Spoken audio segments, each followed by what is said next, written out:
Hello, this is Kuolio, aka Necrosis from Deathchain and Chamber of Unlight, and I see you at the morgue.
Silence! What's up? This is Tony, and you're listening to the Tampa Morgue, Season 3, Episode 120. And as always, from his studio deep in the guts of Tampa Bay, Florida, Mr. Ed Webb. What's up, Webb? Mr. Anderson, what's going on, brother? Last show of 2025. No, little beat, dude. I was up there watching some losing hockey last night. My Devils blew it in overtime. It's been a rough year, but, besides that, dude, just hanging out, man. How you been?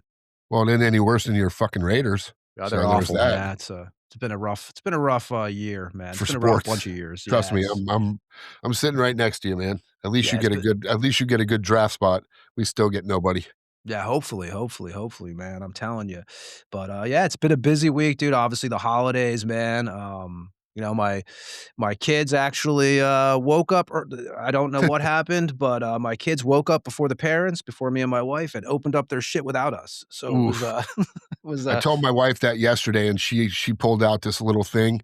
It looks like a cutting board, but it looks like a paddle. And she said, this might have actually been used. I was like, couldn't believe it, dude. And we woke up early too, man. I couldn't believe it. And I'm not. Obviously, we have kids, so we try to do whatever we can for them to make it a good holiday. I'm not a religious guy, as you know, but when I saw them open up, when I woke up and the presents were opened already, that was a little bit of a frustrating thing, man. But, I don't think I've ever had that happen. Yeah, it's definitely a new thing for me. But I also want to announce, not only is it me and Ed today, we actually have a co-host tonight, and a friend of the show, a friend off the show, and a bandmate now in a new project that we're working on, which we'll discuss. Also, the one and only Jarno of the mighty Urn and Graves. How you doing, dude?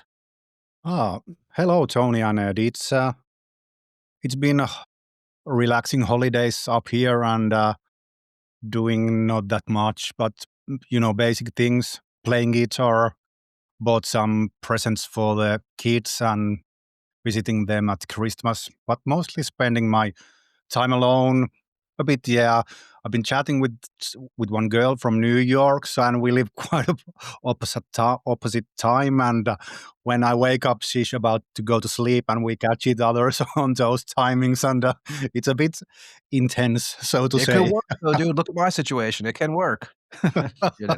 Yeah. It can happen. We do it on this podcast. That's 7 hours. Me and Tony are 7 hours apart when we do this show. So yeah. Me and Jarno are in the same time zone, actually, man. So it really works out, And it's not Jarno's first time on the show. Obviously, we had Jarno on here April 8th, 2025, episode 85. He was doing promo for the latest Urn record, Demon-Stele, that came out on Osmos, March 28th. And, it's good to have you back, dude. And like I said, man, me and you talk all the time. We are, we've kept a friendship, man. And, we have me, you, and Ed have some stuff going on. And, I'm glad you joined us tonight. Yeah, honored to be here, man. It's nice to have a chat again. Yeah, definitely, dude. And we opened up the show with Deathchain-Stele of the Vultures from the Ritual death metal record that came out on Svart Records 2013. And we're going to be joined tonight by Kuolio, a.k.a. Necrosis from Deathchain, Chamber of Unlight, also a live member of Warmoon Lord. And Jarno, are you friends with Kuolio? Juha, yeah. Yeah, I'm friends with him, yeah. Seen him at times, but living in the countryside, not going too much on the concerts. But when you go, of course, you see all the friends you've been knowing for decades or whatever. But yeah, friends anyway. And you guys had some weather too going on, right? Over in your area this Yeah, actually, yeah. We had quite a lot of snow like a month ago, but yesterday was quite a storm all over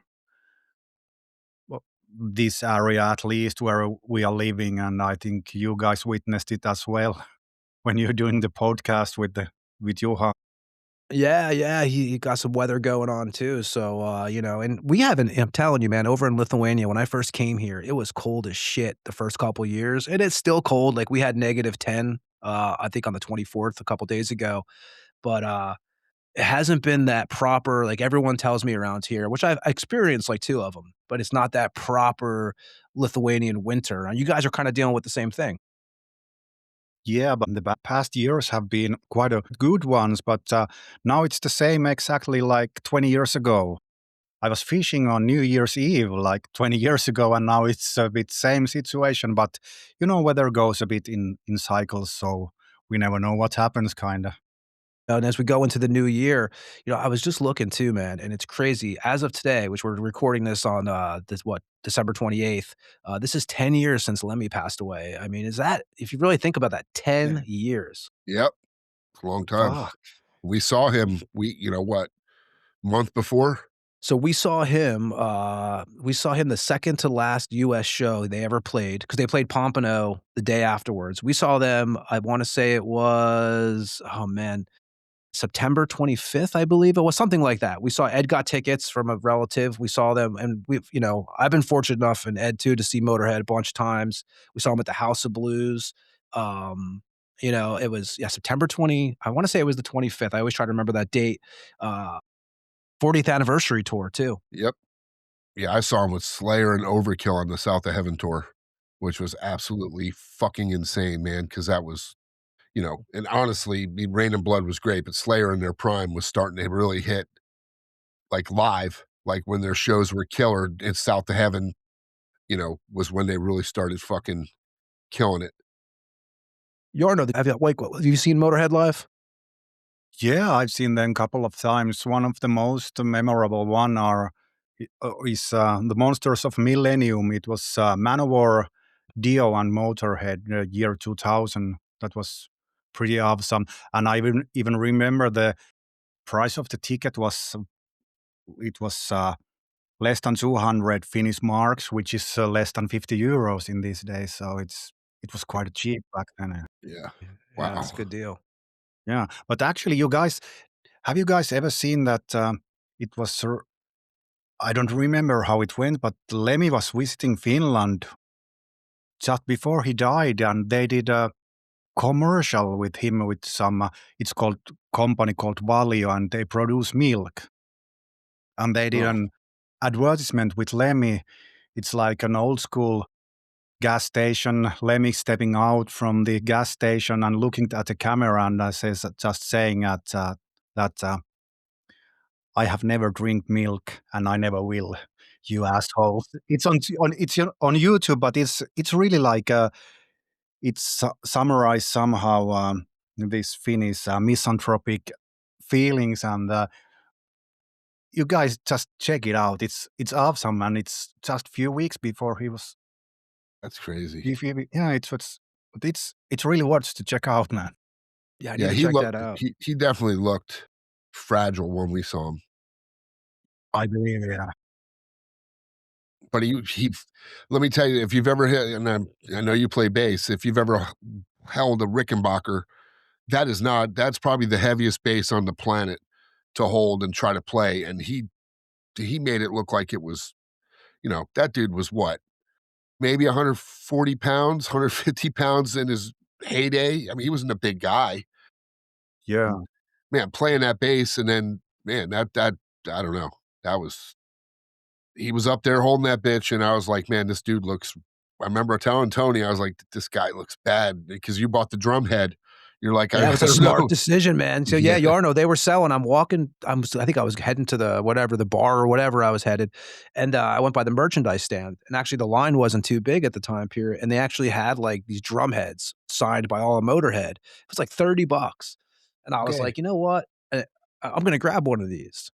Great purchase, man. I'm so glad I have it. It's actually in my studio right now, and I was fortunate enough to meet Lemmy a few times, and it was crazy because I remember I went to NAMM. I want to say it was, which is the music conference over in Anaheim, and I think it was 2005. I want to say, and I went to the Rainbow, the Rainbow Bar and Grill over on Sunset. And I'll never forget it. Like, we get there, me and Jack, who I was doing this zine with, named The Rivet Rag, which was like this underground metal magazine that we used to do over in Tampa. And Lemmy comes walking out, and I had met him once before, actually, when they were playing that. What was that? Hellrate? What was that show they were playing in Pinellas Park, Ed? Motorhead played. Oh, man. They were rehearsing at Boomers, and I actually met him at Boomers before the show. That might have been after the Sunset, but yeah, met him outside the bar. What's crazy is Ron Jeremy like walked out right after him, the porn star. Yeah. Yeah, but, I have a photo of that actually, which is, one of my favorite photos of me and Lemmy outside the rainbow, but I'll just never forget he was a yeah, it's one of my favorite pics. Is he flipping the camera off? Yeah, flicking the camera Yeah, off, and it yeah. was like once a year, I usually put that photo up, and, one of my favorite photos, but I got to meet Lemmy, he was an awesome guy, and, that night that we saw him, the last time we saw him, obviously, was the second to last US show, like I said, in September of 2015, and, yeah, I mean, they played Bomber, they played, Stay Clean, Overkill, Lost Woman Blues. It was a killer show, but you kinda knew that was probably the last time you were gonna see Motorhead, and, Yep. yeah, it's just crazy, 10 years, you look Ozzy already, right? It's already been since July that Ozzy passed away. Yep. Yeah, We're it's just crazy, man, how time the older you get, the faster time goes. It's fucking crazy. Yep. And John Drives me Sykes, crazy. 2024, I love John Sykes, man, it was 2024, I thought it was 2025, and then I was like, "Man, it's already been almost 2 years." Yeah, it Yeah. started, when Eddie Van Halen dropped, and then, all of a sudden, all these big names start dropping, and you're like, "Holy shit," Yeah, you know? Dio Yeah, was crushing, Yeah. and that was bad, yeah. yeah, it just goes to show you, as we know, as we're getting up there a little bit, it's, you gotta live because you just never Yeah, know, and Well, yeah, let's yes. be realistic. Lemmy lived as he hard as is. you could live, you know what I mean? That guy lived, you know, 3 he lifetimes at least. all Jamie. these guys, Eddie Van Halen. I mean, you look at the guys that they they went hard in the paint, man, and, you know, I'm Yes.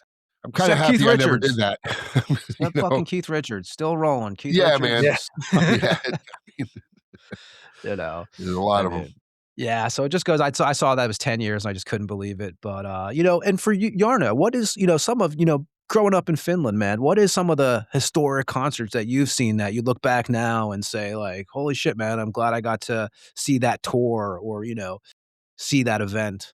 I have seen quite of, I don't know, because back in the days, like in the 80s, there wasn't that much foreign bands touring in Finland. Of course, Wasp did their first tour when they came big by the first album. They played in Sweden, Finland.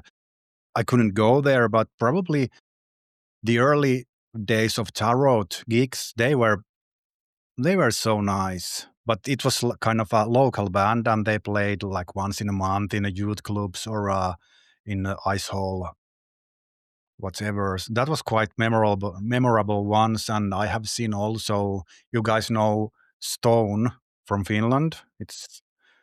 They were really not popular or no breakout, nothing yet, and they were playing on the sand beach with only few guys in front of the stage, really like an underground. Those were quite nice ones. You may have introduced me to that band, believe it or not. I think when we were talking at a time, you've mentioned them. Yeah, probably. Yeah. So speaking the same after same all the time. Yeah, that might have I think I heard about that band from you, I mean, I figured you growing up there, you were, you probably in Florida, or New York or Jersey, wherever we were at the time. Me and Ed are originally from Jersey and then obviously relocated to Tampa, got to see, like I was just talking about it the other day, Alice in Chains on their first tour for the Facelift record and stuff like that. Stuff that you don't realize that one day you're gonna look back and be like, "Man, it's a crazy that I saw that the beginning of that, that was Clash of the Titans, at Madison Great, Square Garden. great. Yeah, so I wanted to ask you about that, and let's Yarno for a second, man, let's talk about too, you have a bunch of stuff going on, man, obviously, last time we had you on, was obviously for the Demon Steel record, it came out on Osmos, you've had a lot of stuff going on, Yeah. obviously, let's start out with you've built a home studio now, net or you built your own studio, so what can you tell us about that, where you're gonna be making all your, music at now? Yeah, I kind of I split the lineup with Ern, and I had, of course, all my rehearsal gears were at the rehearsing place in another town, and the guys want to get rid of the rehearsal place. I had to take the stuff out, and I have no space at home to put all the gear, bass amplifiers, all the cabinets what I have, guitar cabinets. So near to my house is quite nice old building, and I just rent some space from there and started to build on studio. So basically from the scratch, I have just concrete walls, floors, everything. I built wooden floors and used a lot of isolation and acoustic stuff to make it complete. Nice sound, and then I have some sort of a chat room there, and the other side is to doing guitars, and I can sing there, and just like a real man cave. And it's actually out from home. Usually I've been recording at home, and it's sometimes you need different weaves to make something out from you. So I've been there and recording. I have a quite finished 9 songs for Earn. I already had them like a year ago, and I still will do the album, and we'll record with that. Actually, the original plan was that the drums are ready by now, but the guy behind the drums has been busy. He's living in Sweden, and things are a bit open. What do we do? But there is a new Earn album coming. Even the cover is already sketches being done. And then I have that grave stuff. Actually, we go to Helsinki tomorrow for the first rehearsals and see how it goes. And so we just book the studio, do 5 or 6 songs, and so still, I think more active than a year before, or at least the same. So it goes and on and on. Yeah, I mean, because last time we talked to you, you had Aki, aka Accelerator, you had Petri on guitars, and then you had Calais on drums. That was the lineup the last time we spoke to you. Now going into 2026, I don't know if you can announce who's in the band now, but what is the current lineup you have with Earn? And if you don't want, like, again, as we always tell you, you know me off the show and Ed off the show. And you can say what you want. You don't have to say what you don't want. Yeah, but it's all good.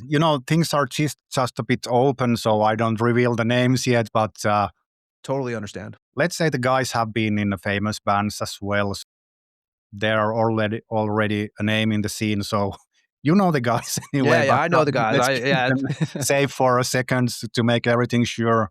But it's like a bit like a curse, you just fed up, drive things down and go crazy for not, mostly because nothing happens, and then you start to think all this all over again, and you still have that drive to do and compose songs. So you got to do that devil's work until you're gone. So it goes on and on. Yeah, because you've been doing Earn for 31 years, going on 32 years, if I did the math correct. And I always felt like Demon-Stele, I think, is a killer record, and I don't know if it got pushed enough from the label and stuff. I hate to say that, and that's the problem now, and it's not even to do with Demon-Stele. It's a lot of records now. Ed, we always say this, right? A record comes out, and what happens? 2 weeks. 2 weeks. 2 weeks. It's on to the next record, everybody. Because everybody's putting out too much shit. That's totally right. Like I have seen, no one doesn't even remember Demon-Stele. No one noted it in any top charts of the 25 albums. Nothing. So, but I still think as well it's really well played album and good one. But is that the problem? It's too good, Should it be more like underground and a bit raw sounding, or what is the situation? But also, I think we are older men with way better taste in music than the new ones. So there's things that doesn't cross each other well. So I think it was a killer record. The only thing I ever always said was like, of course I'm an old logo guy because I'm just old, and that's how it goes. You get stuck on these things, But besides that, man, it's a killer record. I just think, like Ed's saying, everything has a couple weeks span now, and we were kids. You had maybe 10 albums, 6 months that came out that everyone was listening to. Now it's like, we announce releases on this show, and there's just like, no lie, probably like 50 or 60 that I see just coming out every week or so, so it's a whole different time period. And you guys, with Earn, what you guys did, Dawn of Devastation. So this will be, first of all, this will be your 7th full length that you're working on, because you guys did 666 megatons, which was 2001. And then you guys something like that. Yeah. Dawn of the Devastation was 2006. Yeah, 605, something like that. Yeah. And then Soul Destroyers and The Burning. Iron Will of Power. And then Demon Steel. So this will be your 7th one, correct? Yeah. And also we have the split with Decade. Yeah, the splits and the promos and stuff. But yeah, couple of albums anyway, but still, I love the process, doing music. Yeah, like you guys, like we have the project together, and I'm a bit pushing you guys that where's the second track? Man. We need to record it, and it's so we have. We talked about it a little bit on here, but we really haven't gone into it, me and Ed. But so we're doing this project called Crooked Casket. Ed came up with some riffs, and we threw together some songs, and we got Jarno involved, which is awesome because I'm a Earn fan anyway, so it's cool to have him involved, and he's one of my friends. We have Lee Harrison from Monstrosity doing some drums for us, so we're waiting on one of the tracks still. R.I.P. to Pipsqueak. I know Lee lost his dog this week. How old was Pipsqueak, Ed? I'm not sure. He was a rescue, man. The whole story is just killer. I mean, I don't want to get into it too much for Lee, but, he found the dog, took it to the Humane Society, and basically said, if nobody picks it up, I'm coming to get it. And that's what happened. And that dog, Pipsqueak, was awesome. Awesome. But yeah, we knew kind of the last time I was over there, he said she wasn't doing so good. And yeah, I guess it was. Yeah, because you were there. So you jammed with Monstrosity. Was it last week? Or the week was when we were, we had the guys in town. We were doing something. Doing some stuff, doing some private stuff. And undercover he had it at his, I think she was at his mom's house, or his, because he takes her over there when he has to leave town or whatever. And he said that, because I remember one time he had some pee pads out because she was, when getting to that point. Yeah, man, sometime. But then he said she got better, but animals are I like animals better than humans, to be honest with you. Definitely. So, but yeah, sometimes it just hits hard because, as you know, when I was on that South American tour, my mom passed, and then a month later I'm on tour and my dog dies while I'm gone. Yeah. So that was rough, man. And, I know how it feels. So, definitely. But yeah, Lee will definitely knock it out. And people will be surprised. I mean, if you're expecting a death metal record, don't. Because you're not getting this is far from, this is different. This is punk heavy, and then we got Jarno involved now. So I'm excited, man. I was ask Ed too, actually, Jarno, when we first started doing this, I was like, there's some names that came up to be doing this project with us. I was like, dude, let me talk to Jarno first. I was like, I want to get Jarno involved. Like I said, me and Jarno talk on the side all the time anyway. So I'm like, let me see if he'll do it. And I knew he was working on the Earn stuff, and I knew the Grave stuff was in the works, but yeah, we will definitely keep everybody updated, play some of the stuff on here, and definitely looking forward to it, man. So Jarno, we're really glad to have you involved with that. Yeah, it's pleasure, and we've been exchanging a bit riffs and any other songs as well, so we have something going on, and it's good. We all I know you have the same situation as me. We both miss this, and the unfortunate thing is how we can play live, man. Yes, because me and you talk about that, Jarno. I've played for 20 years with me and Ed, and I was, it was full time, and then I had kids and got married and moved over to Eastern Europe, and it's been a pause, man. And eventually, it does start driving you insane, not being, not just the fact of not being in a band room with the other dudes. It sucks. I mean, at the end of the day, dude, it drives me crazy because Monstrosity doesn't practice at all. Only because, Mark lives in New York and Matt lives in Alabama, and, Sam, who's our, other guitar player, or Justin, if whoever's, it's going to probably be Sam more.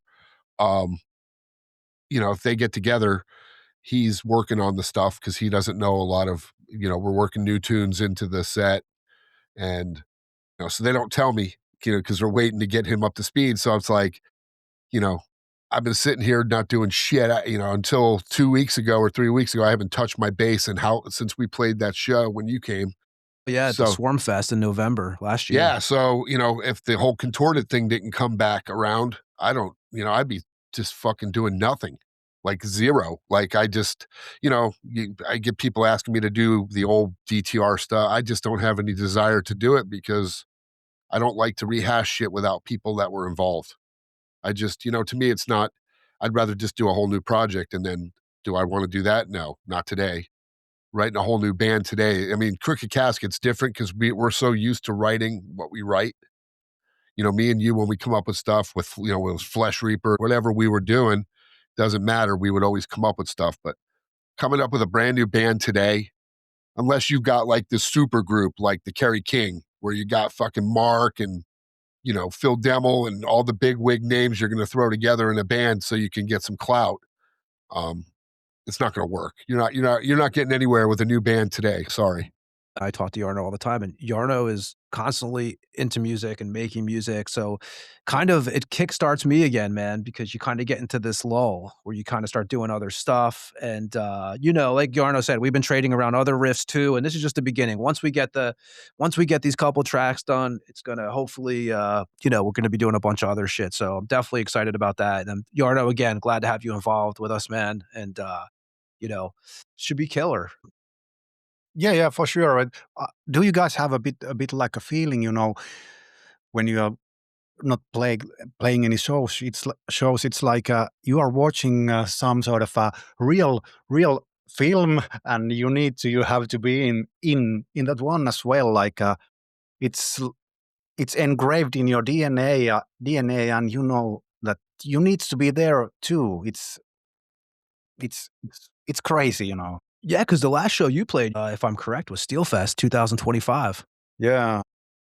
It's the last gig you guys did with Earn. Yeah. And, and who is, before we actually get to the, we're going to do the shows, we're actually going to play some Earn before we do the Tampa Bay Museum of Metal promo and stuff. But can you give us the lineup of Graves now, or do you want to, again, like I told you before, man, announce what you want? And I have that Haney. She doesn't have that much bands. Then I have a drummer from he plays in a black metal band. How to spell it right? Gorgon Turus. It's from Helsinki in Finland. He also had his own project band. Fuck, man.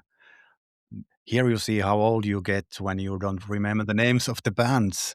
Fuck, man. Anyway, but I have a drummer at least, and we go for our rehearsals to check the drums and everything is okay. I have a solo guitarist on my mind, and we've been chatting a bit with him, but it's not so sure. So let's keep a bit quiet from that part. But I'm doing the all I can do to make it work and get us back on the road and having at least few gigs in a year, man. Once in a month would be a dream. We're not getting any younger, as we were saying earlier. No. We gotta keep it rolling, man. I'm glad you're doing it. Tony, what's the secret to be forever young? Marry young? Yeah, have a younger wife. It's that keeps you young, man. I would say my wife's 10 years younger, man, so she can push around the wheelchair one day for me. And I'm glad, again, Jarno, glad you're still keeping at it, man. And again, of course, when there is new Graves or obviously new Earn, we'll have you back on here to talk about that stuff. And you're gonna hang out with us tonight throughout the show. So we're fine. So we're definitely glad to have you on here. And Ed, what do you think? I say we do you want to run the Tampa Bay promo and do what we usually do, the deaths and releases and all that stuff, and then we'll come back with Jarno and do shows, and then we'll come back at the end of the show for like 10 minutes and just do the usual bullshit session. Do it. Same old, same old. Yeah, and then we're gonna have Kuolio from Deathchain on and Chamber of Unlight. And again, he's also a live member of Warmoon Lord, and we'll talk about some of his other projects. So he'll be hanging out tonight too. We're going to play 666 Megatons from the 666 Megatons record that came out on Damnation Records, April 2001. Also came out on No Signs of Life and Osmos in 2024. Jarno, anything you could tell us about this track? It's just you and Tuska on this, right? Yeah. Probably it was the last track we did for the album. And I don't, it's way too long time ago, but I just remember it was really intense back in those days to record an album. You just booked a weekend and did everything ready in one weekend. So intense. So how you can even remember it? It's too hectic all the time. I totally understand, man. So we're gonna, we'll play that, and then again, we'll do all the other stuff. We'll do the promo for the Tampa Bay Morgue. Also, everybody who listens knows we do that promo. And if you listen every week, we're sorry that you have to sit through the promo. But we'd like to advertise the show a little bit. Obviously, last week we had Gene from Perdition Temple, Malefic Throne, Angel Corpse, and Hexorcist on.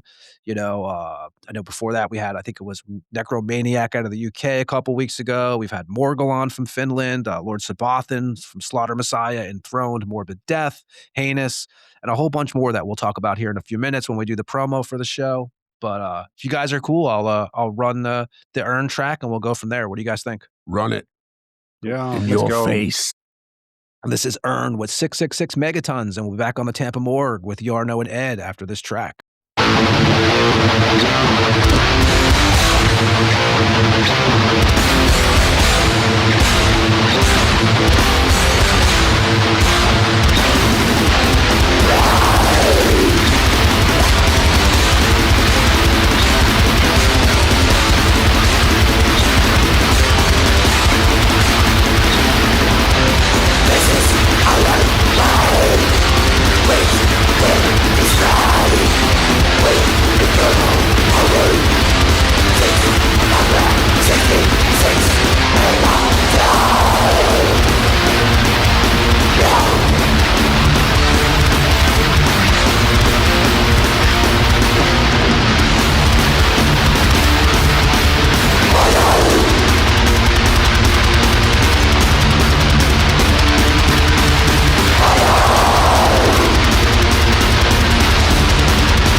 What's up, Tampa Morgue listeners? This is Death Metal Dave from the Tampa Bay Museum of Metal. And I'd like to ask you to join us on February the 7th at Magnanimous Brewery, Seminole Heights, where we're going to have a killer display of Florida metal history. Backdrops, guitars, drums, clothing, you name it, we're going to have it. And it's pretty freaking cool, man. Come out and support the metal and drink our Tampa Bay Museum of Metal beer. And always listen to Tampa Morgue with Tony and Ed. Bitches. Death Metal Dave. In your face. And that was Dave Allison, a.k.a. Death Metal Dave from the Tampa Bay Museum of Metal. And as we've been telling you on this show for the last few months, for more information, visit www.Tampa Bay Museum of Metal. There you will find all the Tampa Bay and Florida metal history that dates back to 1982. It takes you to the current day. Before that, we played some Urn. We played 666 Megatons from the 666 Megatons record that came out April 2001 on Damnation Records. If you're new to the Tampa Morgue, this is episode 120. We appreciate you checking out the show. For the most up-to-date information, we suggest you follow the Instagram. We do have a Facebook page also. Not very active on it, but we do have one. We try to keep up to date on that also. And if you want to contact us, feel free to send us an email at thetampamorgue@gmail.com. We will respond. If you're new to the show, you can hear all the past episodes.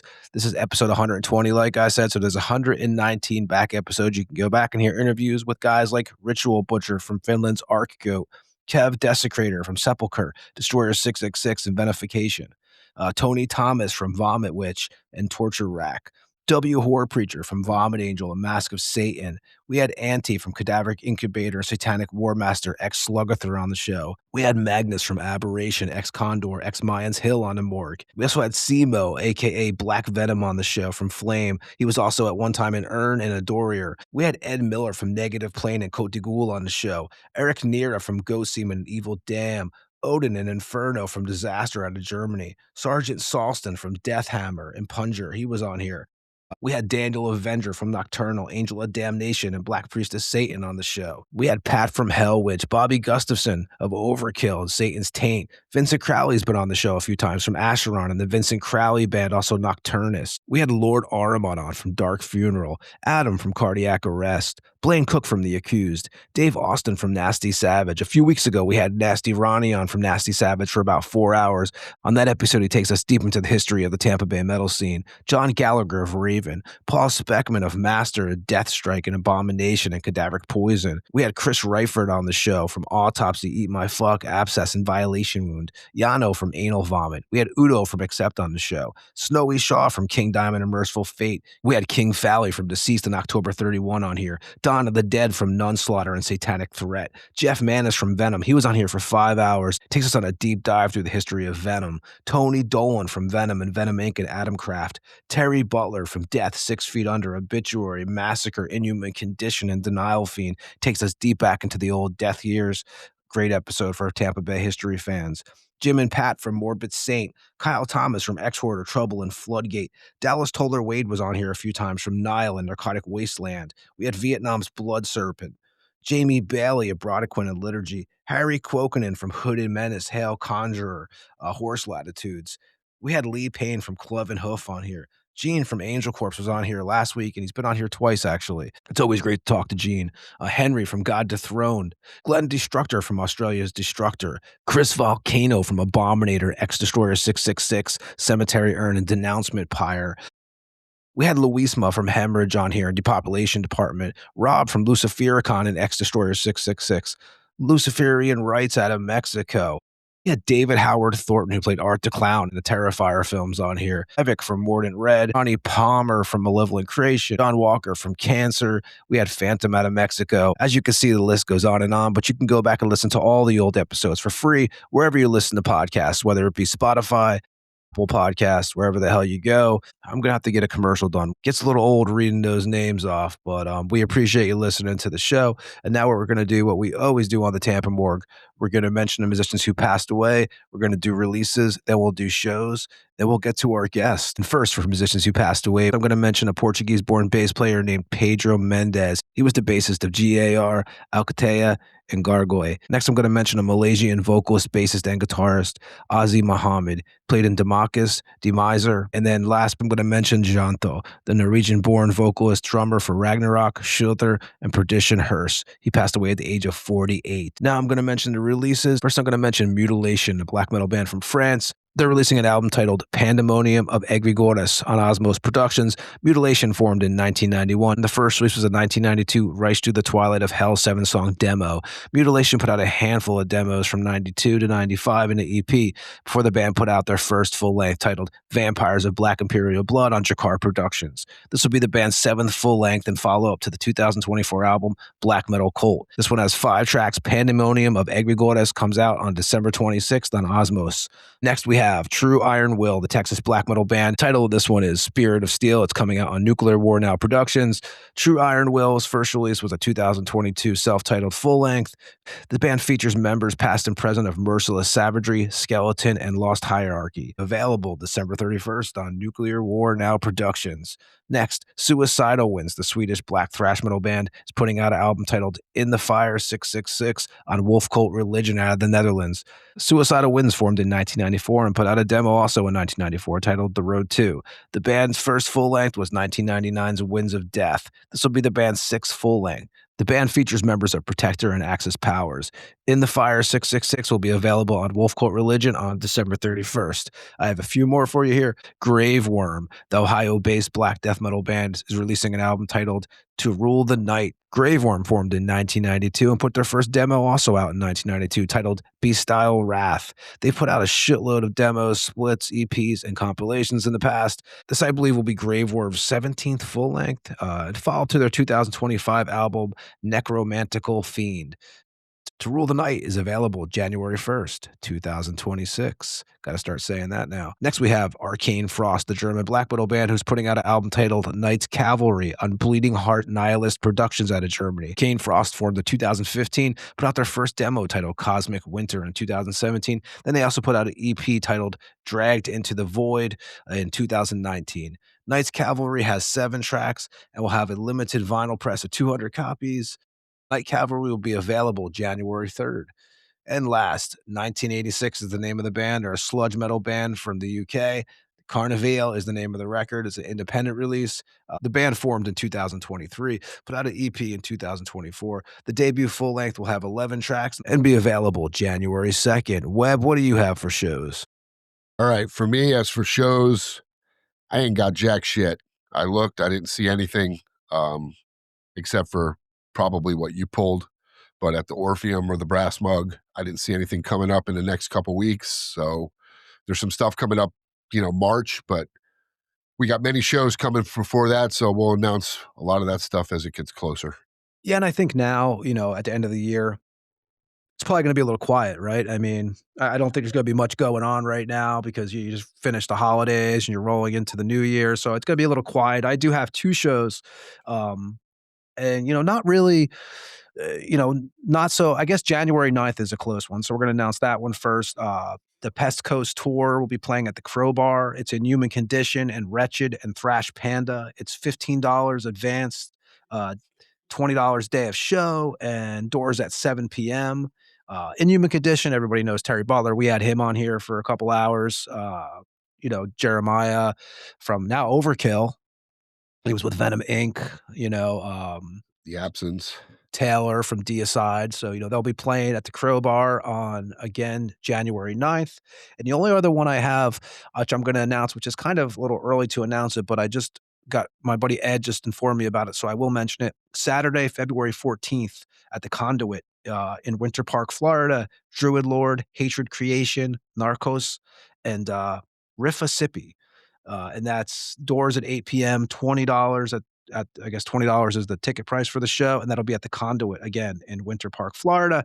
And Jarno, we're going to include you into the show portion because there's a band that I know you're a fan of who are doing a tour right now, a 40th anniversary tour. So what can you tell us about that? Oh, yeah.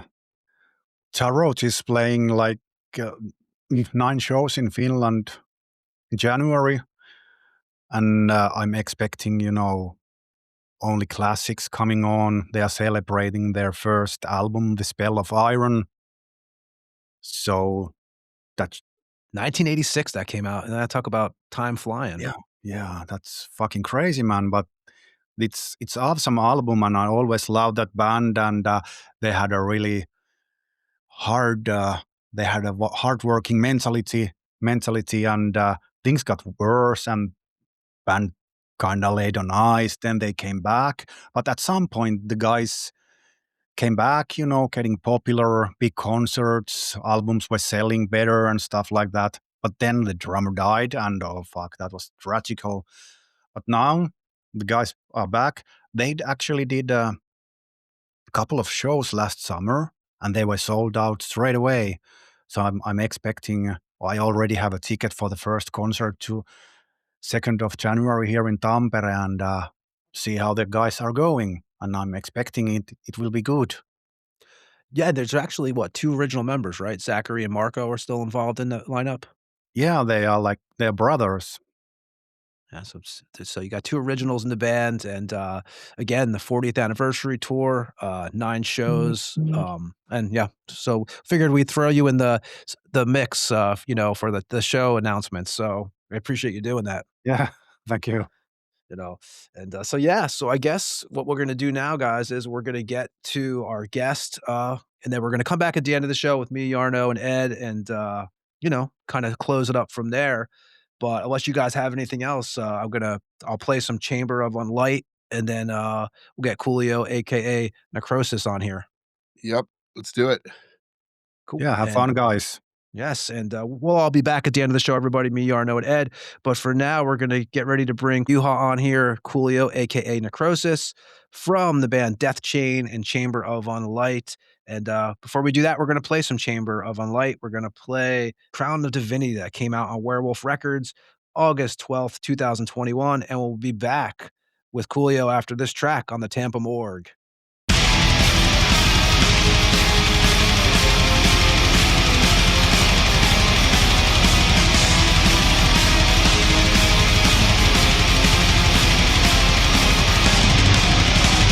The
And that was Chamber of Unlight with Crowns of Divinity that came out on Werewolf Records August 12th, 2021. And we are joined by Juha. How's everything going with you? Yeah, I'm fine. Just, enjoying the holidays, chilling out. So actually, we have a quite winter storm going on right now, but at least now we still have electricity going on. So That's hopefully a plus. it will stay that way during this. I was going to ask you about that, man. Are you guys having a proper Finnish winter, or the last couple of years here over in where I'm in Lithuania, it hasn't been as cold as when I first moved here. Are you guys getting that same effect? Yeah, just we're like getting the first snow right now. I think there was maybe snow for one day, like a few weeks back, and then it's all black.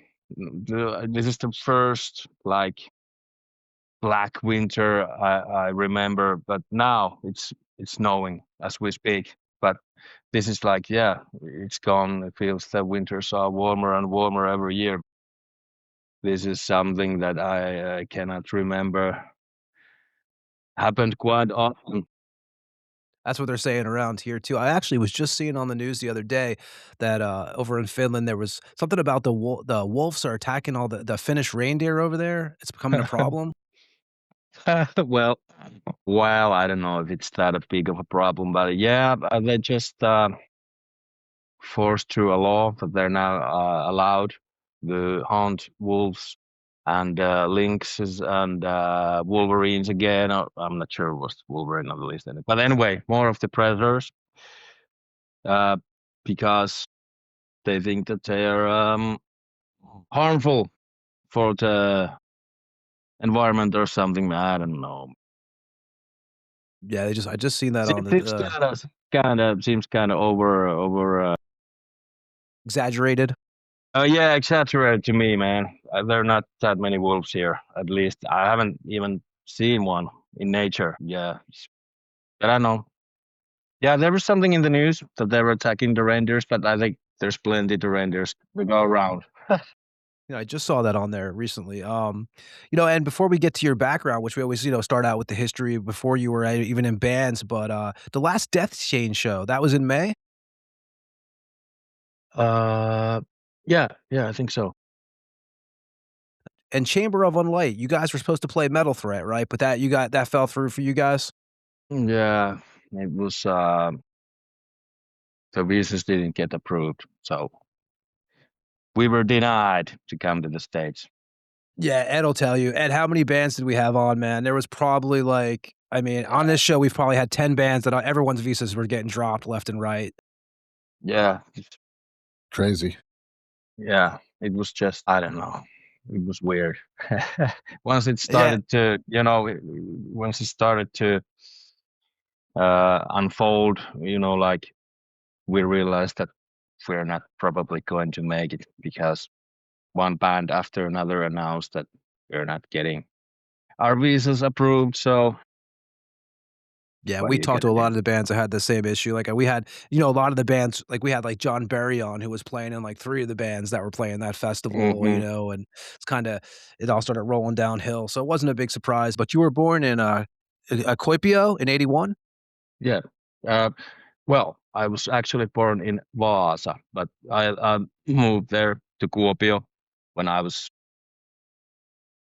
I don't know, man, 3 or something. So I don't remember that much from those years that I spent in Vaasa, but I can say that I am Savolainen, which is like from the Savonian area. Yeah, Kuopio is the main place, and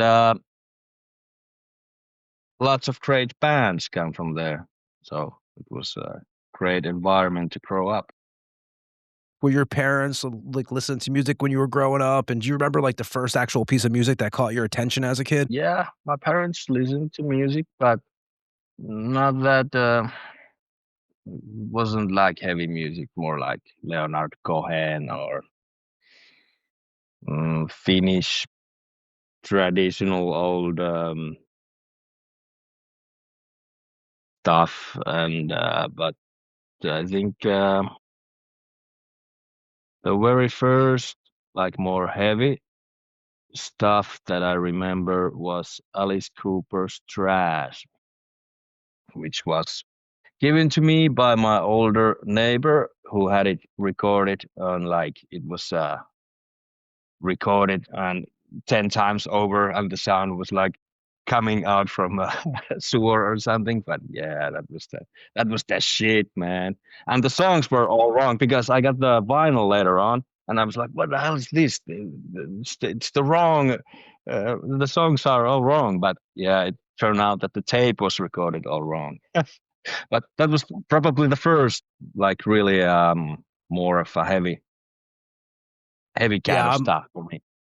I'm a big Alice Cooper guy, and I mean, Bed of Nails. I mean, that's one of the one of the great Alice Cooper songs. That was the first song on the cassette, which really that was definitely a great one, man.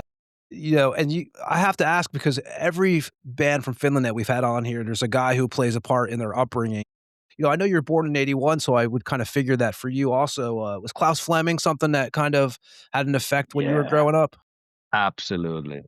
Metalliliitto, it was the show that was on every Wednesday. It was a 2-hour show, and he played like pretty much everything that he got his hands on. So demos, new stuff coming from, you know, all the promos he got, like really like it had a lot of meaning. It was like you could really pick on new stuff from Klaus's show. It was from there I heard many bands for the first time, and then went to the record store and pick up their CDs or vinyls. And yeah, Metalliliitto was the shit. And later on, when I turned 18 and was allowed to go to a bar, we had this great metal bar in Kuolio called Valhalla. And they had happy hour every Wednesday for 2 hours during the show. So that was like also a big deal because, you know, cheap beer and good music. What could be better? Yeah, I'm telling you with Klaus, man. I mean, there's not one band that from that area who has not given him credit. I think what we had a couple weeks ago, we had W. Whore Preacher on from Vomit Angel, and he was saying how they used to send their demos to him, and he would play them on there for them and stuff. You know. Yeah, he played a lot of demos. Probably, if not all of them, but as much as he could possibly fit into his show. It was awesome. Do you remember like the first record that you actually purchased with your own cash? And yeah, my first record was Alice Cooper's "Hey Stupid," because it was already out at the time that I got the Trash cassette, but I had to get it. Yeah, that was the first record. I actually got my CD player pretty late compared to other guys, so I bought a lot of vinyl, which now in hindsight was a great thing to do because vinyls have really gone up in their value. So, but that was the first record. Yeah. Then the second one was Creator's Pleasure to Kill. So it was sort of a big jump there, but we did a lot of, you know, like tape trading. So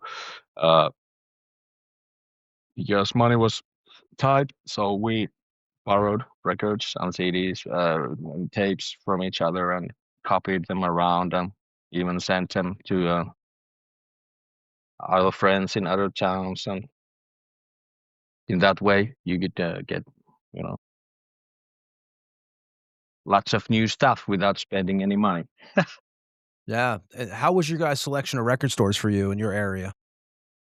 Well, I work in a record store actually in Tampere, but I live nearby, like 50 kilometers from Tampere now. But yeah, I work in Levykoppa X, which is Record Store X. It's the biggest record store chain in Finland. So yeah, and in Tampere there are many. It's probably, you know, compared to Helsinki, they're probably pretty much even. Lots of record stores.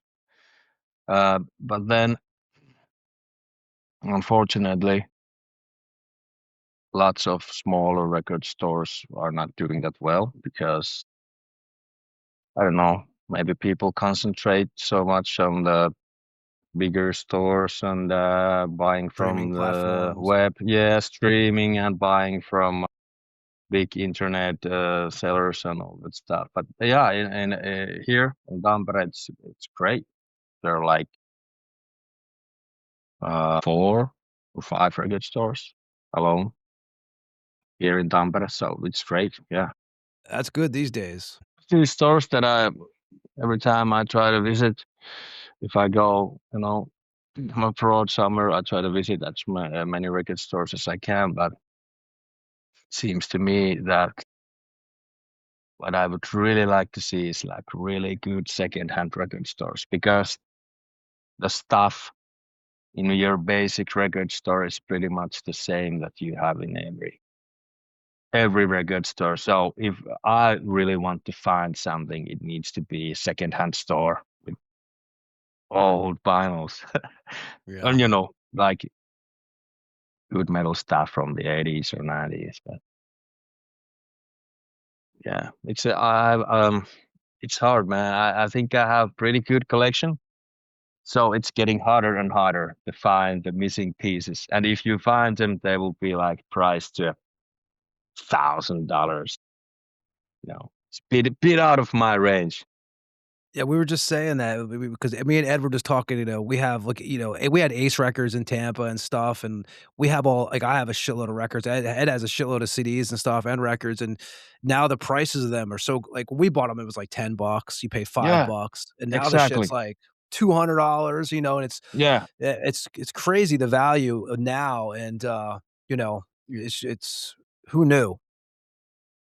I remember when CD came out and everybody was talking like vinyl is dead and people were selling their vinyls, and this is the time when I bought like really big Same here. chunk of my vinyls, and they were cheap, exactly like $10 a piece for the first 4 Cannibal Corpse albums. Like, yeah, just bring them in, I buy them all. And yeah, but then at some point, but at least in Kuopio, it was always about the vinyl. Everybody had vinyls. It was, of course, CD was, okay, but the vinyl still was always the big thing. The artwork. Kuopio was a bit of an old school town in all categories to what comes to metal. If you ask me, we were like the new guys trying to bring in some stuff with like synthesizers were no, but we still did it, and I think we did okay. Yeah, you've played in that's one thing, which we'll talk about tonight, is you've played in a variety of different kind of bands with, the different styles and stuff. We're gonna play a lot of that tonight too. You remember what was the first gig you went to, first concert? Like any concert or metal Yeah, concert? what's your first concert you went to, and then what's your first, obviously, a more extreme concert? Well, the very first that I remember was this. There were these guys called Pommi and Gommi. They were M.A. Numminen and Pedro Hietala, like big Finnish musicians, but they did shows for children. They were dressed up as a rabbit, and I think Hietala was a beaver, and they did a show at the back of our kindergarten, and I was like, yeah, this is great. I want to be that rabbit someday. And yeah, and they did like children's music, but these guys have done all kinds of stuff. Big names in Finnish music. But the first more heavier show must have been Tarot, which is also big heavy metal band from Kuolio. Playing again, I heard from Yeah. Jarno was They're telling just me. now. Yeah, they're starting their 40th anniversary tour maybe now in January. And yeah, they're great. I think it's the best heavy metal band in Finland. Absolutely, like. But the first stream show must have been X-Barathrum, Kuopio's youth center, which was, it was groundbreaking to see, because before I've seen some pictures in fan zones and stuff, but once you see a live show with real blast beating and the sound with two basses and it was great. That was probably the biggest like kick to the ass. This is what I want to do. Do you remember what year that was? Maybe 94 or 95. Because I remember we started our first band pretty much straight after that, and we did our first demo in 7 maybe. So I believe it might have been 95. I'm not sure, but in the middle of 90s anyway. What are some of the local area clubs that you guys are seeing most of the metal shows at?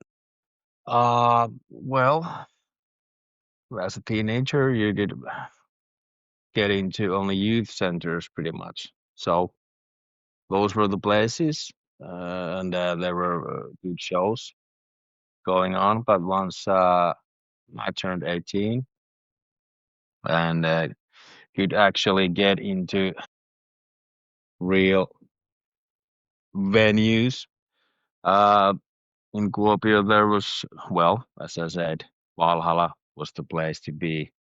It was a small bar, but it had shows. Well,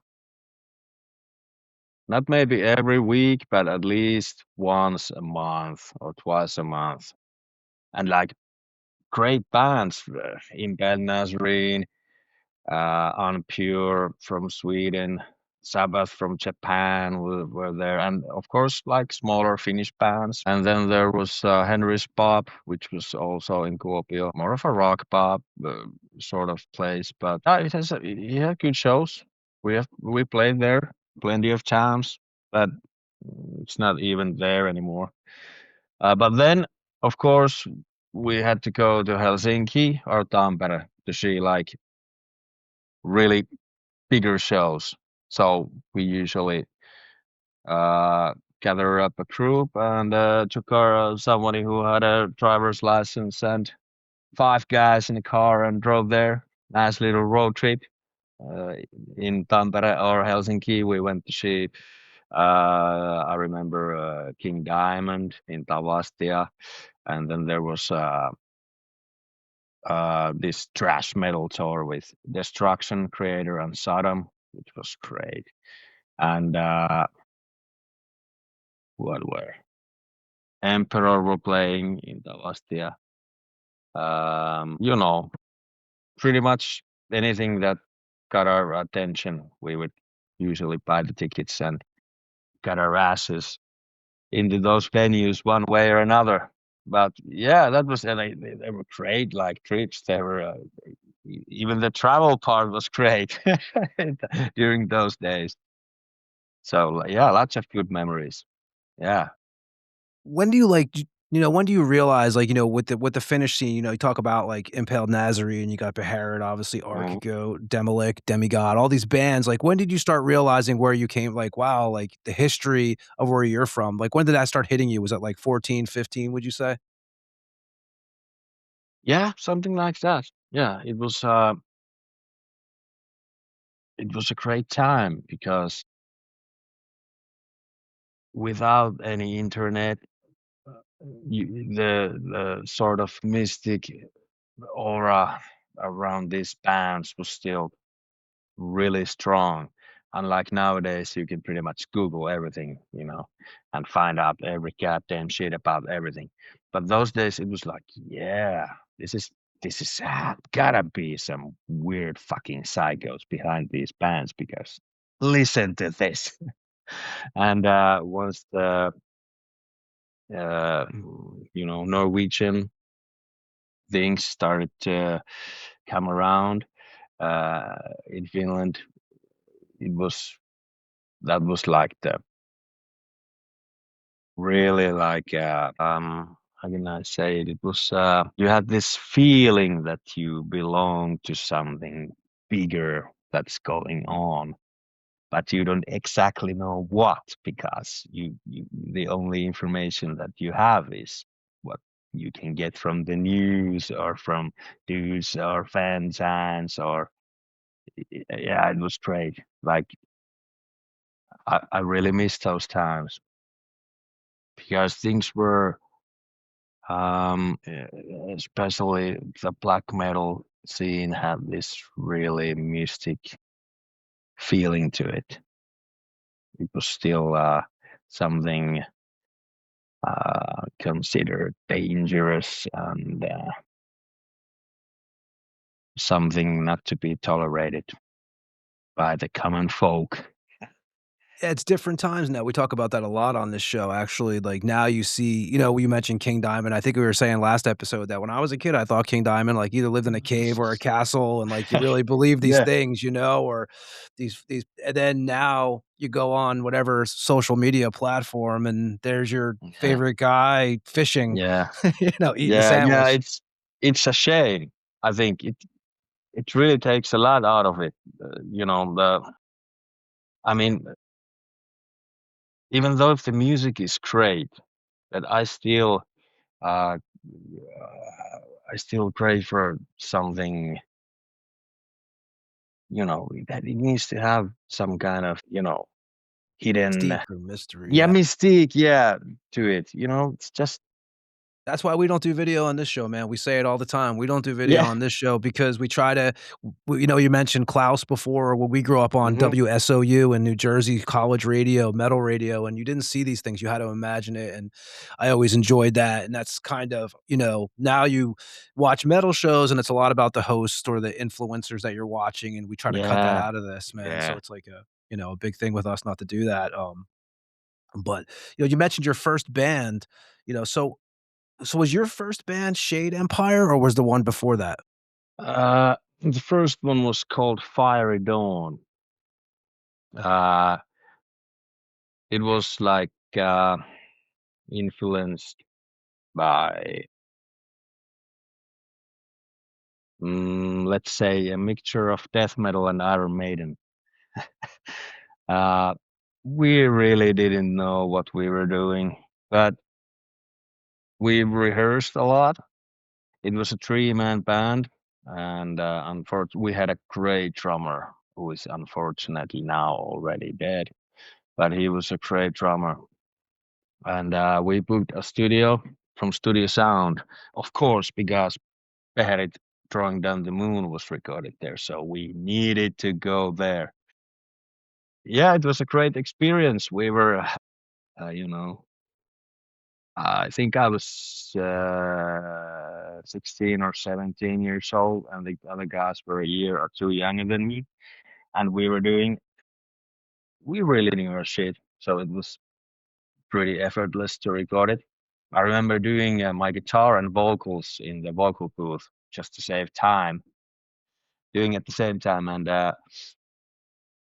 we came there on Friday, and Saturday morning, Mikko Tegelman, who is a real legend and a friend of mine nowadays, who run the Studio Sound, he said to me like, "Oh man, I'm so hungover. You need to go buy me a beer, you know, a 6-pack of beer."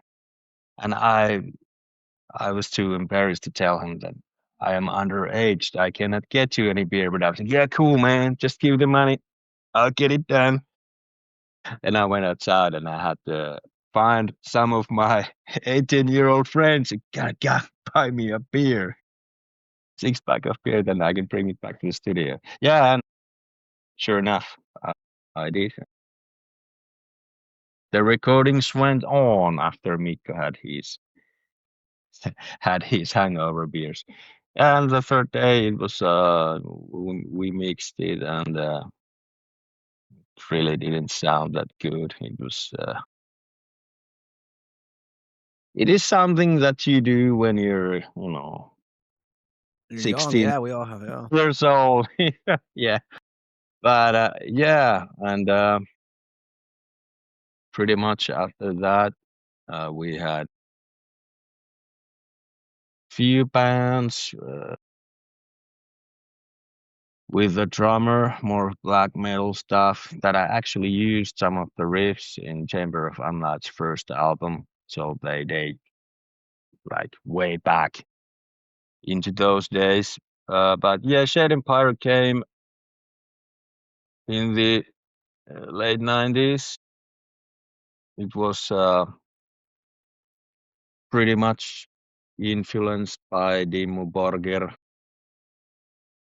I am not ashamed to say that. I really like all of the first 3 albums by Dimmu. They are still fucking awesome albums. And we wanted to bring, the keyboard elements to our music. And but I have always enjoyed playing, lots of different kinds of stuff. I've done. You wouldn't believe that kind of music that I've done, that I have in my drawers waiting for someday to be released. But I've always enjoyed doing different kinds of music, even in the extreme metal, like with Shade, lots of symphonic elements with Deathchain, the brutal stuff, Chamber of Chaosweaver is totally Unlight. different. Yeah, that's a whole different project there. We can get to that later on if you want to. It was a fun thing to do, but yeah, but it is actually definitely one of these things that I got asked into, and I was like, yeah, it sounds great. If you want me to do harsh vocals on top of soundtrack, I can do it. And but yeah, it's just for me it seems kind of a bit silly just to repeat the same thing you're doing over and over again. Like you can do it to a certain amount, but for me it gets boring really fast. So I want to do as much variety of things that I can, and it's been great to see that I've been able to do it. Makes total sense, man. And and you mentioned what you're playing guitar and stuff. What was that the first instrument you picked up? Yeah, I got my first guitar as a Christmas present. I was maybe I was 12, and I got an amplifier as well. And of course, the first thing that you need to do is get the distortion to the max, just blasting the hell out of it.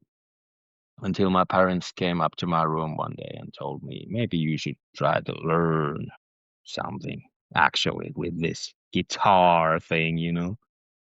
But I never took any lessons or anything. My lessons were the crappy tab books that you got, and they were transcribed like really poorly, some of them. Well, I was lucky to get Kill 'Em All tab, which is pretty accurate and easy to play, but like Justice for All is basically just killing a young player's motivation trying to play these songs because they're transcribed so poorly that It is impossible to play them the way they are marked in this tab book. But yeah, that way. And of course, once I got to know other players in our school, we started to play together and exchange different. Hey, I know this riff. Do you know this riff? Yeah.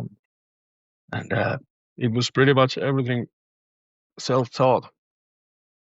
And yeah, that way. And then I didn't even have a tuner, so I had to pick up once I realized that, yeah, this must be like E. So from the album, like some Iron Maiden or Metallica album. Yeah, now I'm in tune. But that was also a great way to learn the songs from these albums. Playing by ear for learning riffs from the albums and getting the feeling to that. So it was a lot of fun learning, and at some point, it was all I did after school for a period of time, just playing my guitar like all night long, just watching X-Files on TV and still playing whatever. But yeah, nowadays I actually it's a shame. I'd like to play a lot more than I do right now, but it's a hassle around the house. The time to get really got some good time to it. It's gone. Like it's hard to find the time, but once I do, I take the most of it and try to make some new songs, some new riffs. I'm so old school. I record them to my phone or even to my tape player. Yeah, it's great. Yeah, I mean, why not? I mean, especially with the technology these days, that's one benefit of it, at least. Yeah. With the phone, it's easy. Yeah. But I don't have like all of my friends have like fancy home studios. So I have like my phone and my own old tape recorders. Hey, there's nothing wrong with that, man.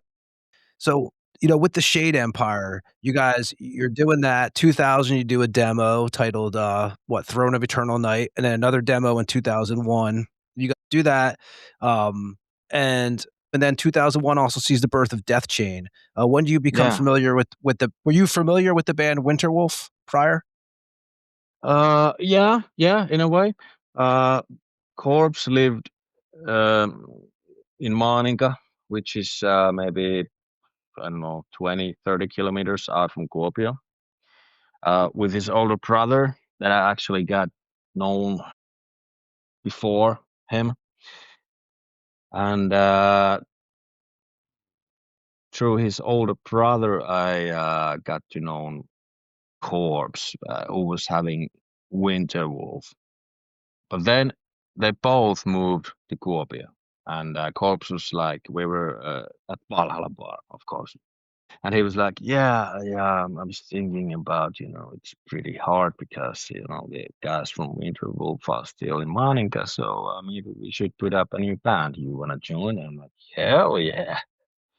I want to do some death thrash. And the first thing we did, there was only two of us at the time.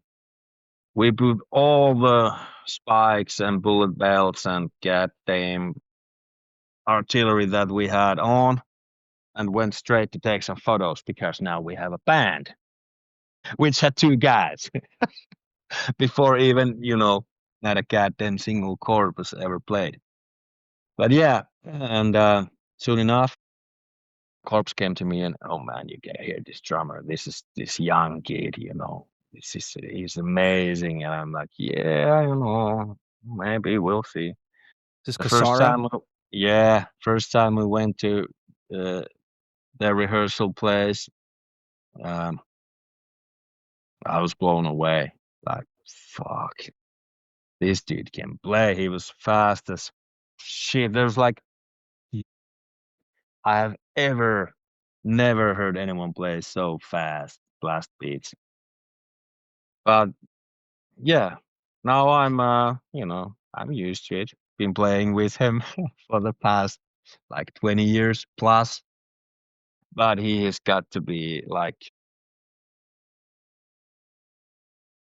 I played with some pretty good drummers, but he's the best. Where are you guys? Where's Deathchain rehearsing at early on? In Kuopio, we had a rehearsal place in this old.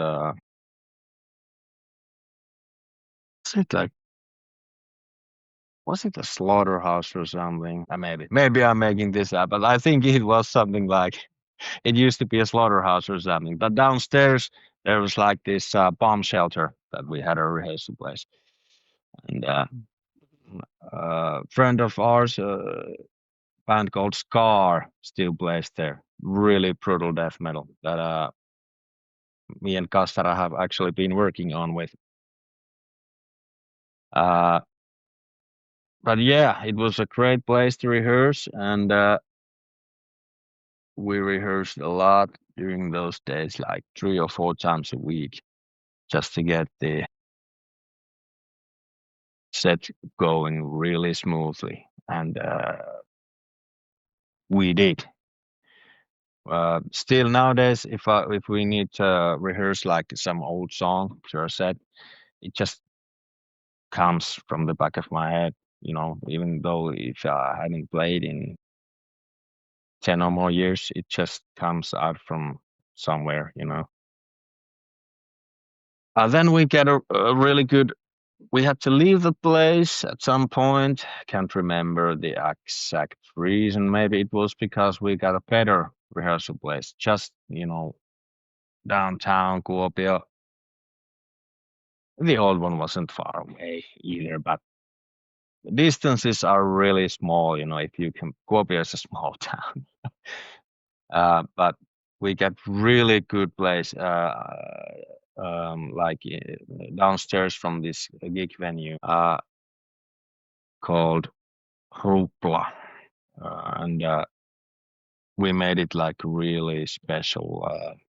It was great rehearsal place, and there were let's see, Shade Empire was training there, Deathchain, Demilich, and once Winter Wolf started to play again, they were there as well. But we had our like own rehearsal place with Shade Empire, which was the really like deep underground. It was an actual like bomb shelter. You had to walk through this cave for 100 meters, and then you got into this facilities of. Good for the vibe, right? It is great. We used to walk out of this place with all the lights off and pitch black, like just just for the fun of it. But yeah, those were good times. Really, like I'm so happy to having able to live through those times, playing with these bands and having all these great rehearsal places. And Kuopio was a good city to grow up in. Yeah. And at that time, it's you, Bobby Undertaker, Corpse, and Kasara? Yeah. That was the first lineup. And Rotten in vocals. Rotten, you met Rotten. He joined in 2002, right? Yeah, at first Corpse did the vocals, but I think he wasn't. I think he enjoys more just playing the guitar, and it's. I think he wanted more, that we really have like a front guy. So Rotten came. He was from this goth rock band Ancient Drive, and he was also working as a bartender in the Valhalla bar. A great guy, a good friend of mine, and a good friend of all of us, of course. But once he joined, we were first at like, man, he just like goth vocals. Is he up for the job? But once he started to crawl, it was like, hell yeah. Where has this Tommy been all these years? And the first release you guys do in Deathchain is, January and February of 2002, you guys record the band's Poltergeist 4-song demo, and where did you guys record that at? It was in Studio Perkele. It was located in the church of Kuolio in this place where Mr. Jamsen, who ran the Studio Perkele, had his office at Sammy? Yeah. Yeah, he was a great guy, like, to work with. He, like, was really open to new ideas, and he actually wanted the bands to sound as good as they can. And he did, like, all the, like, X-Barathrum, Urn, Deathchain, Empire, and they all sound very different from each other. And he was the man who did the sounds for each one of them. Like, not like, yeah, just play. And he really had his mind into it, to wanting to make them as unique as possible. And yeah, it was a great session. Yeah, Poltergeist. Yeah, we still have a lot of laughs seeing the demo tape. The band photo is not maybe as cool as we thought back in the day. Maybe the lyrics are a bit cheesy as well, but it was a good demo. The playing is fucking top notch, you know. It's Who's doing the lyrics? Corpse did the lyrics back then. And actually, like always, like Corpse is doing the lyrics. Not all of them, but at least half of the lyrics. And on that demo you're speaking of, who did the logo on that demo? Because you guys used what? You guys used a logo on that demo, and then you guys changed it up on the Dead Meat Disciples, and then again you guys changed it to what you're using now on the Death Thrash Assault. But who originally did that demo logo? The same guy did both of the logos. Called Janus, and he was the bouncer of Valhalla Metal Bar. So every goddamn guy comes from Valhalla. It's like a circle, family tree. Yeah. But yeah, he was a great artist, and he did a lot of sculpting and metal works, like huge swords and axes, like this medieval stuff, and he did tattoos and paintings, like all around really talented art guy. The first logo was okay, but then I don't know. Maybe it was more unique in a way. The newer one is Destructuous. In a way, it reminds me a lot of Destruction's logo, you know, but you know, it's a still good logo.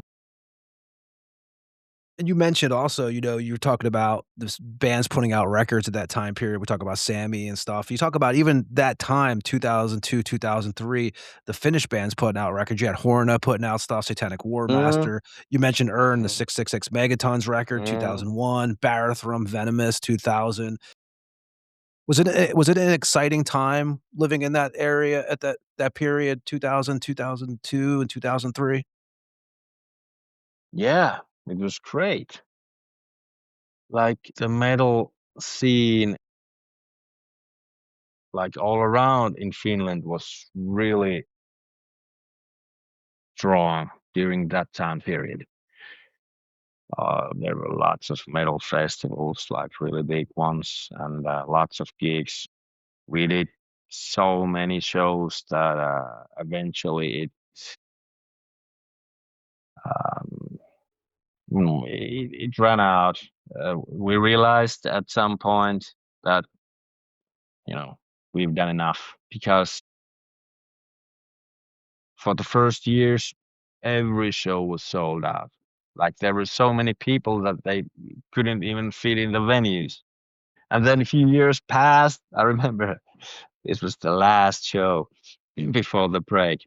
we were doing this gig in Kouvola, Rytmikatti, which is like, it's a great venue. Always used to be sold out. It was a Halloween's Eve, and we were playing, and I looked at the audience, and they were like, I don't know, man, 50, 60 people. And then in front of me was a midget wearing a foil hat. And I'm like, oh, hell no. And after the show, we went backstage and we're like, should we keep a break or something? Because it feels like the crowd's not there anymore. And yeah, sure enough, we kept a break for almost 10 years. I was going to ask, when was the first show, the first official Deathchain show? The first official Deathchain show? Oh, man. It was in Kuolio, that's for sure. But I cannot remember, was it? It must have been in. There was this place.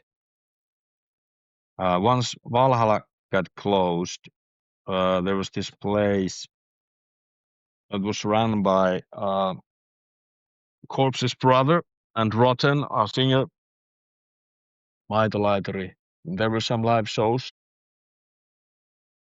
It might have been there, or then in Ottopoika, I'm not sure, but in Kuopio. But man, I cannot remember the year. But I remember the first show outside Kuopio was in that exact place, in Rytmikatti, where the last show before the break happened. But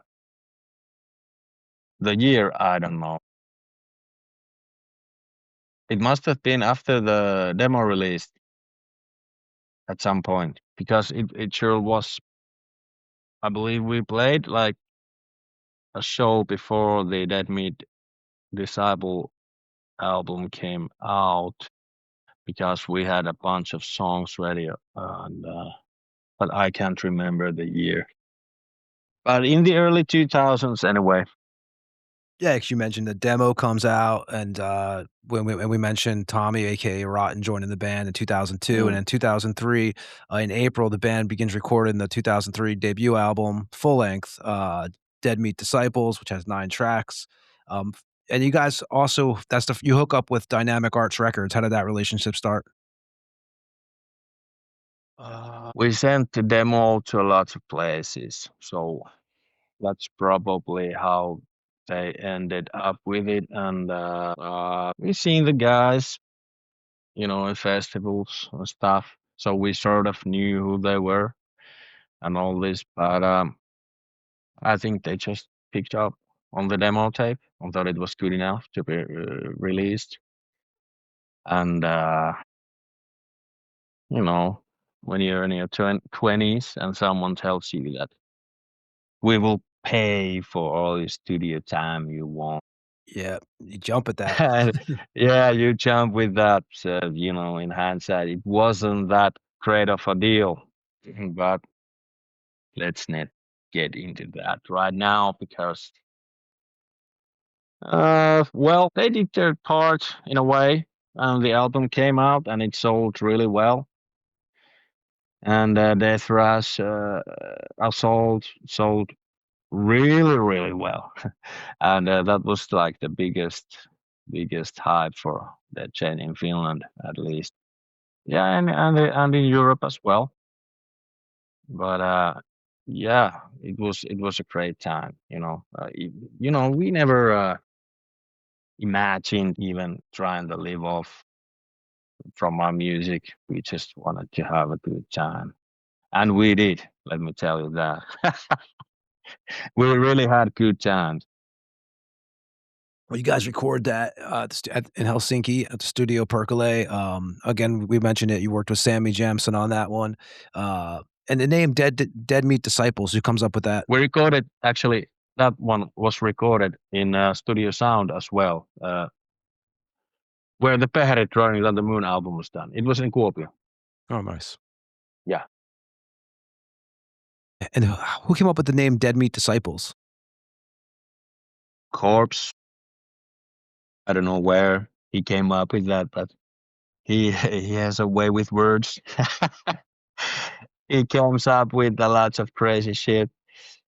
He's a funny guy. Yeah, and the lyrics are also done in like there are lots of black humor in them. Yeah, not play a track from not that serious, not that serious in the first two albums, I'd say. But once getting to the Cult of Death album, then it became like a bit more serious in the lyric department as well.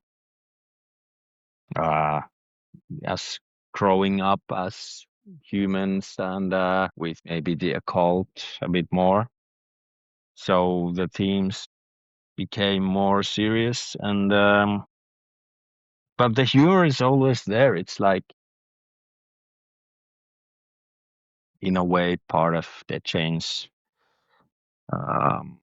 way of doing things. We're not that we like to have fun, let's put it this way. Even though the music is goddamn brutal.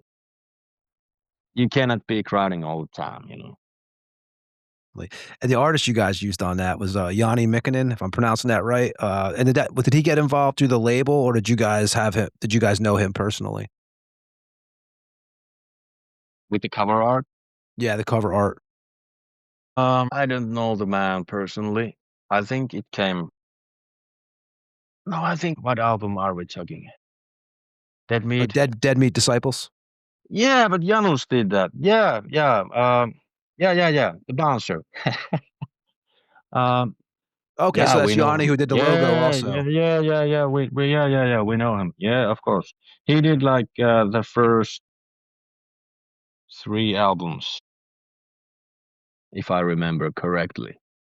And Yanni, hold on. Let me not sure, man. I'm sure that maybe it was on the first album something that the guys from Dynamic Arts came up with. Yeah, I might be wrong with that, but I'm sure that Janus did Death Thresh of Soul and Cult of Death. But yeah, maybe the first album is done by some other guy. Yeah, you might be right on that one. I don't remember. to tell you the truth. Nah, it's fine, man. And you also had some guest guitar players on that. You had Satgis and JV of Funerus Nocturnium, and then Anti of Demolik as guests on that record. Yes. Great lead guitar players and good friends of ours. So maybe the guys wanted something different with the solo parts. So we decided to get these guys into the studio and have a few beers and, you know, maybe, you know, once you're here, there's a guitar over there, you know, man. But yeah, but they did a great job. Play a track from that record now. I'm going to play Chaos Wartech from that record. Anything you could tell me about the song? Yeah, it's a brutal song. We still have it in our set list. We played almost every time we go on stage. It's a nice brutal death thrash song. Get your head banging. Nice. We're going to play that right now. This is Deathchain with Chaos Wartech, and we'll be back with Juha after this track on the Tampa Morgue.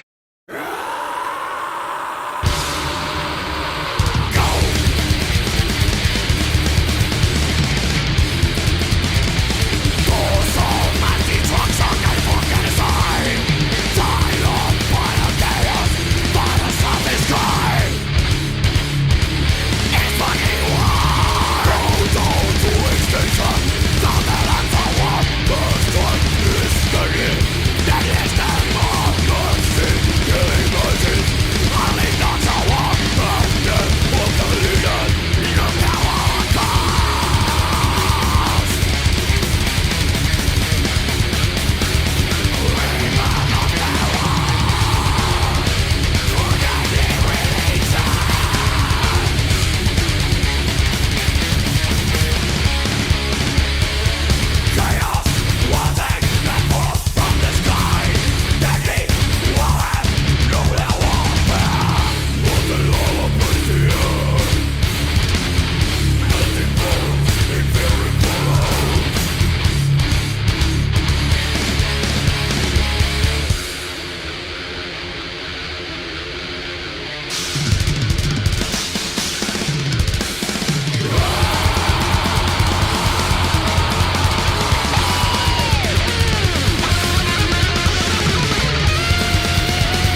and that was Deathchain with Chaos, Wartech.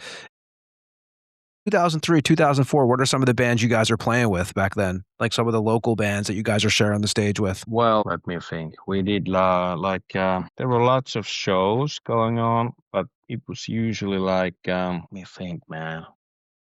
Well, we did a bunch of shows with Sota Jumala, which is like, they were, if you ask me, the best, the brutal death metal band in Finland, at least in this our era, and always a great pleasure playing with those guys. And there was like a lot of shows that were like this metal evenings.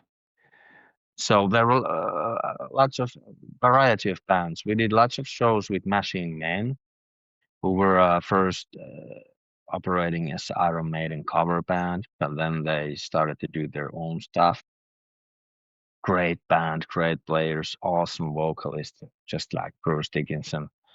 Finland Nocturnum was one of these bands that we played with. In Kuolio, there were like sideshow zombies. Let me think. The smaller bands. We were a small band back then as well. So, of course, Deathbound was one of the bands that we did a lot of shows from, where Chaos came to be our vocalist later on. But it's there were lots of these metal evenings. It was not like all the shows happened pretty much on weekends. So once we left, there was the ideal situation was that first there was a show on Friday at some town, and then we went to the other place on Saturday, and all the bands were different. But it was that kind of metal events going around. But pretty much every band during that era you can name, we have probably played with them at one point. And then in 2002 with Shade Empire, you guys put out a 3-song Essence of Pain demo, and then 2004 you guys put out the band's first full length, right? The debut full length, Synthetic. Yeah. We got a deal from Avant-Garde Records from Italy, and did that first album, and it was okay. Pretty much did all the demo songs we had, just re-recorded them on this first album, and then we did Intoxicate Oneself in, I don't remember, 2 years after that. But the goddamn pinnacle of that band is Omega Arcane, which came out in, I'm so bad with years. Everything happened a few years back to me, Yeah. It was a few years back.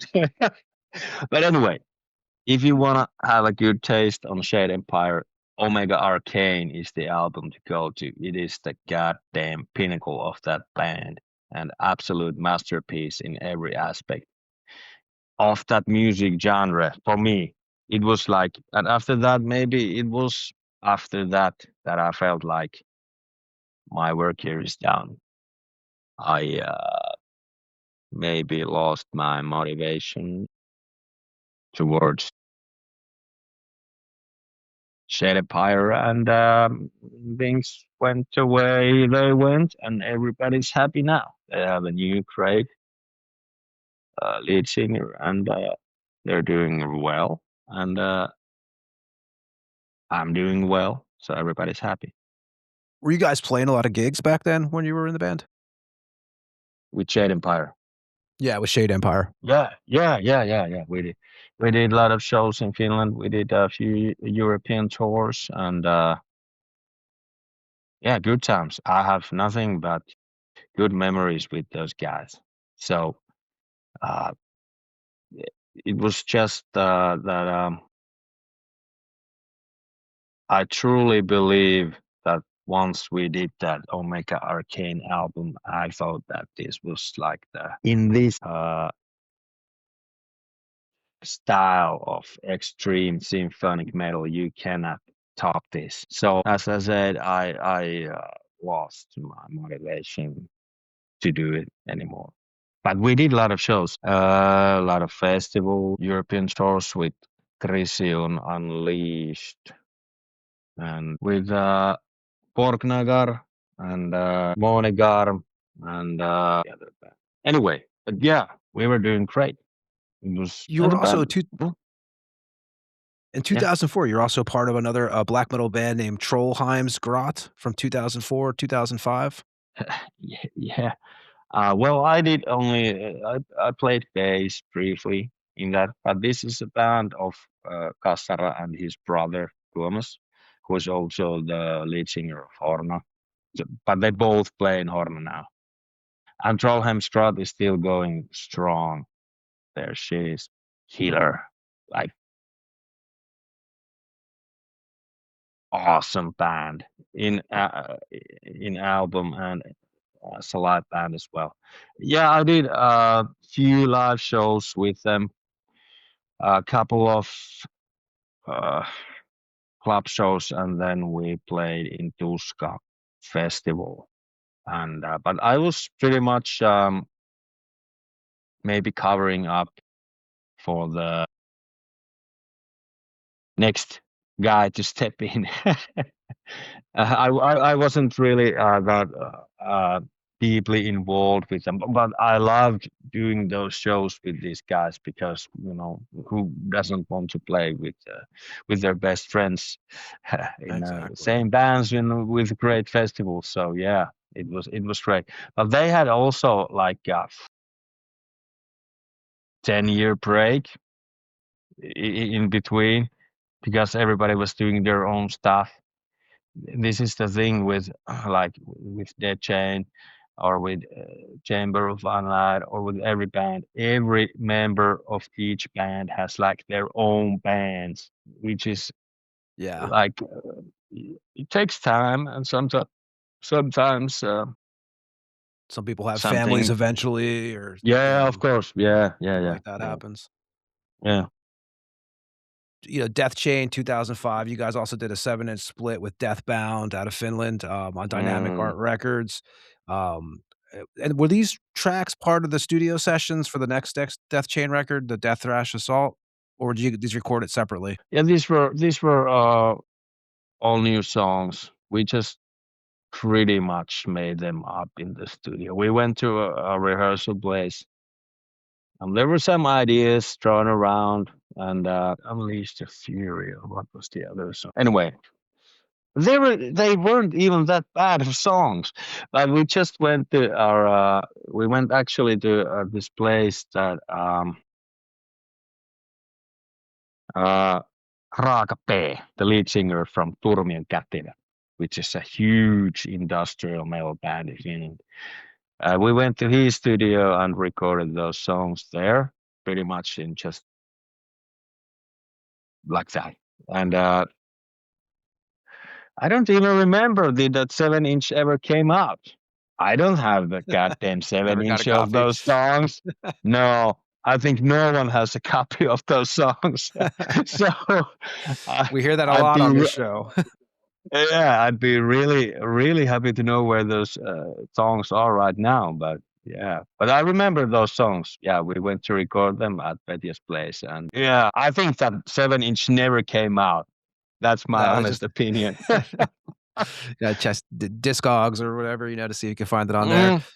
And you mentioned someone has it. Goddamn, contact me right now with that 7-inch. I want to have it. You mentioned the Tuska Open Air Festival. 2005, Deathchain played that. You guys played the main stage at that, right, in Helsinki with Dimmu, Accept, Children of Bodom, Monster Magnet, Sentenced. How was that gig for you guys? Well, it was awesome. The first, really big stage show. I remember we were opening for that day. We were the first band on main stage. And we were like, oh man, what's gonna come? We're the first band and the sun is shining and everybody's boozing there outside the area. But once the doors opened, like the whole goddamn place was packed. Great show. Yeah, it was, you actually felt like, damn, we might actually make it. Yeah, good memories. Yeah, it was a great show. Yeah, great show. And Tuska was great festival. You know, when it was in this old place, Kaisaniemi, where it used to be, it was great. Like a whole nother thing that it's now. And of course, nowadays it's not even a metal festival anymore. They have even dropped the name metal of the really of the topic. There's or maybe it is, I don't know, but last year was the best example. I look at the artists and I was like, hell, I work in a record store and even I don't know half of these bands. So there were like few bigger metal bands, but then there were lots and lots of, I don't know, something that is not really metal, at least for me. I don't know.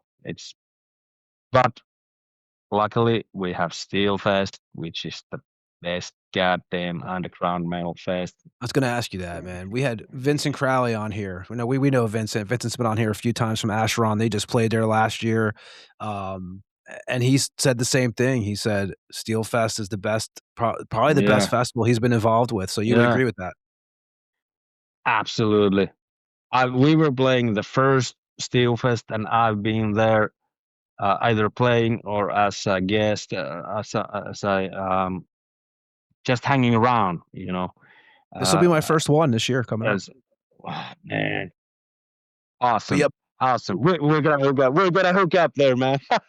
Yeah, you will enjoy it so much. It is the best, and the bands, everything. You know, the atmosphere, the place where it's just absolutely perfect. Let me tell you, as a artist's point of view, and as you know, just going there as a attendant and enjoying the bands and the atmosphere, it's goddamn perfect. Yeah, I keep on hearing that, but I may have fucked up though because I didn't get. So everyone's telling me about this situation of the boarding, you know, where to stay at, and so I think I need to. Everyone's like, man, you got to get a place right away. So this is the only thing I have to figure out because, you know, I heard that like around the town, everything gets booked up right away. So that's one thing I'm working on now. But it's easy to, yeah. But you can get around. You can get around if you just take some trains and find some. Yeah, take some trains. Yeah, exactly. But it's not that big of a problem. Don't worry about it. No, I'm excited. We'll put you in some corner of some room. Yeah, I'm easy, man. You know, so hey, it's no, yeah. I got 3 shows there this year. So I saw you guys are playing there. Yeah, I saw you guys are playing that gig. So I'm definitely looking forward to it. It'll be my first one, man, and excited about that. And what was the first official? What was the first Deathchain show outside of Finland for you guys? We went on 2 small. Well, I don't know if you can call them tours, but we were booked in Germany for this one. Oh man, this is the goddamn story, man. Yeah, we were booked on this festival in Germany, and we took off by a small plane, Finland plane. Back in the day, you used to have like free drinks on the plane, especially the small ones. So of course, we took full advantage of this opportunity and drank the whole goddamn plane dry. Now, once we got to German soil, there was this guy, like huge guy, 2 meters tall, bald guy, huge goddamn guy with the van, and he was like, yes, please, but there's a problem. Big flood, festival area gone. What? Jump in the van. And so we get in the van. We drive to this festival area. And sure enough, there's no stage. The stage is somewhere in the woods because the flood has taken the stage off the goddamn grounds. And if I remember correctly, the whole festival of that day was cancelled, but we were there. And there were these guys. Oh, these were awesome guys. Their band was called Maggot. They were playing Cannibal Corpse covers. Huge goddamn German guys. They were barbecuing the whole night. They had like this they had like this huge metal barrel that they have sawn half and just made a fire pit out of it. There. Yeah, fire pit out of it and barbecuing the whole night. And then these guys came there and was like, yeah, but once you're here you can play somewhere, but, once you're here. We're like, yeah, sure, that's what we're here for. So they took us inside this bomb shelter, which was flooded. There was like 5 inches of water on the floor. And stray dogs were running around, and we got our gear set up, and we started playing, and Bobby got shocked to his teeth from his mic. The sound was fucking horrible, and there were like, I don't know, 50 or 40 people. But man, they took good care of us. Like the Maggot guys were barbecuing, and there was beer, and there was the places to sleep. Man, it was great. I believe that was the first time, and it was really nicely taken care of. And then the second time we did like this small tour, with Malevolent Creation. Yeah, they were there. They were the headliner, of course, and we were driving in our own van, and maybe there were 5 or 6 shows in Germany and Belgium, and that was maybe it. But then we really hit the jackpot in 2005. We got booked in this double headlining tour with Destruction and Candlemass. It was like 5 weeks, and it was goddamn awesome. That's a hell of a lineup. Yeah. It was great. It was like beyond our dreams, to be with these 2 legendary bands, opening up for them and seeing them playing.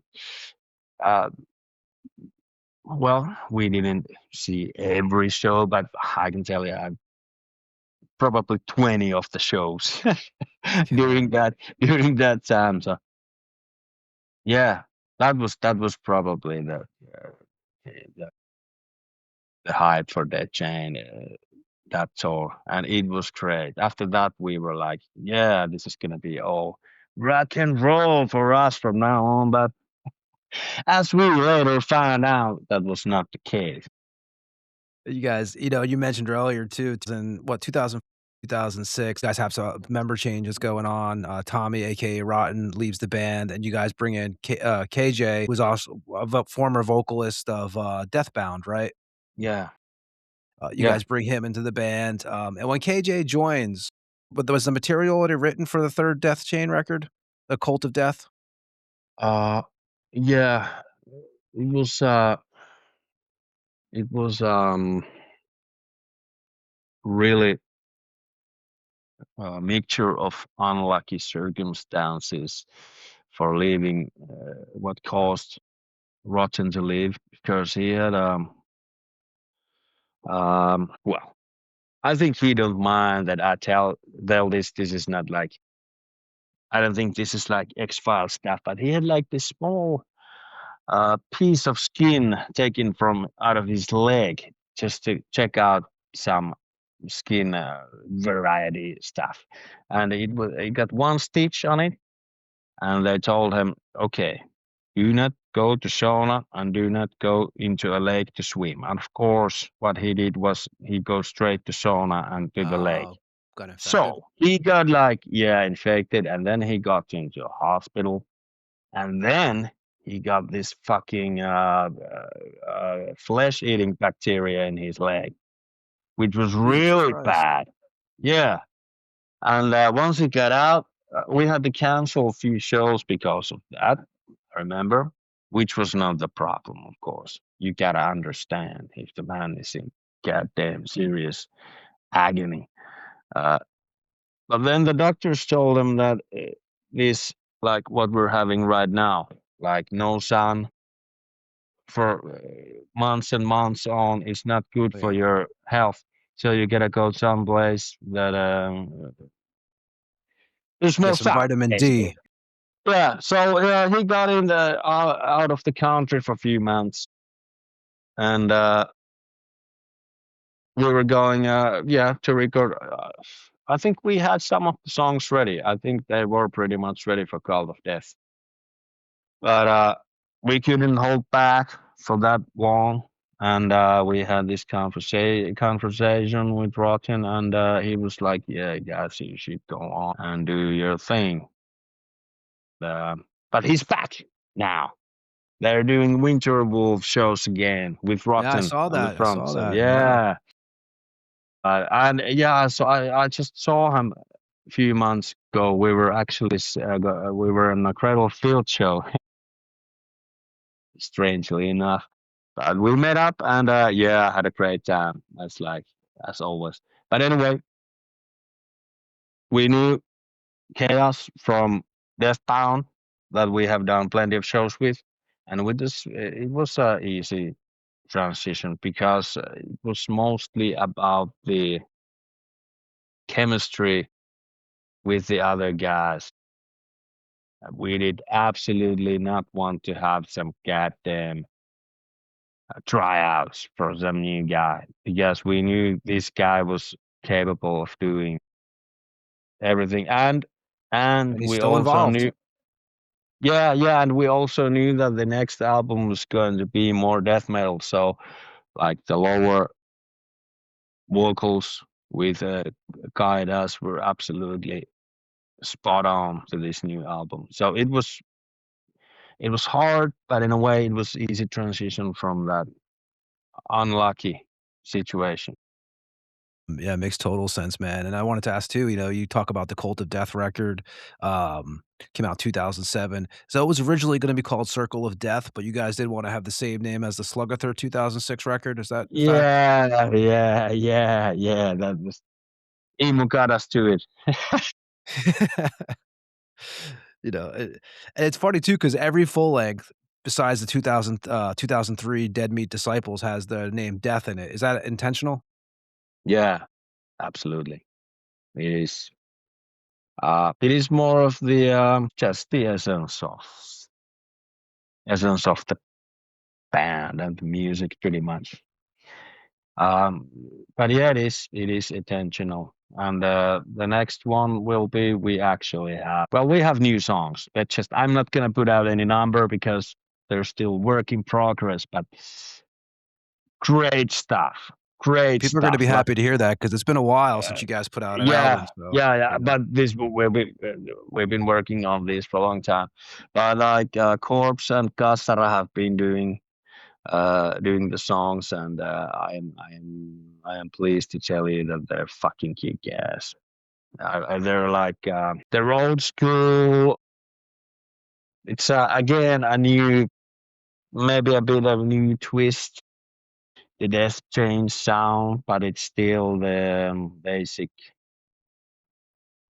core of Deathchain, but with a new little nice twist. You have to evolve, Yeah, definitely. And on that Dead Meat Disciples record in 2003, and then Death Thrash Assault in 2005, and then Cult of Death in 2007, you guys worked with a Countess Minova Poppy, who's an engineer. Yeah. How was working with her? You worked with her a few times. I know she passed away in 2024. She was awesome.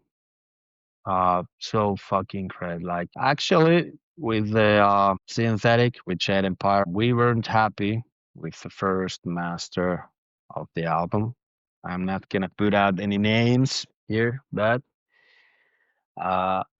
We weren't happy, and they told us that, well, this is what you get. Well, we contacted Minerva, and she listened to the album, and she said, no way, this cannot leave this studio with this brand on it. I'm gonna do it again for free. So that pretty much tells everything about her character and how deeply he cared about the work she did, and the you know, the sound that you want to have, you need to have. It's but yeah, great to work. Understood completely what we needed to have, and it's a real shame that she passed away. You guys worked with her a few times, so, I wanted to ask you about that. And you guys also did a video for the track Pit of, which I'm gonna play here in a second, Pit of the Possessed. What do you remember about the video shoot for that?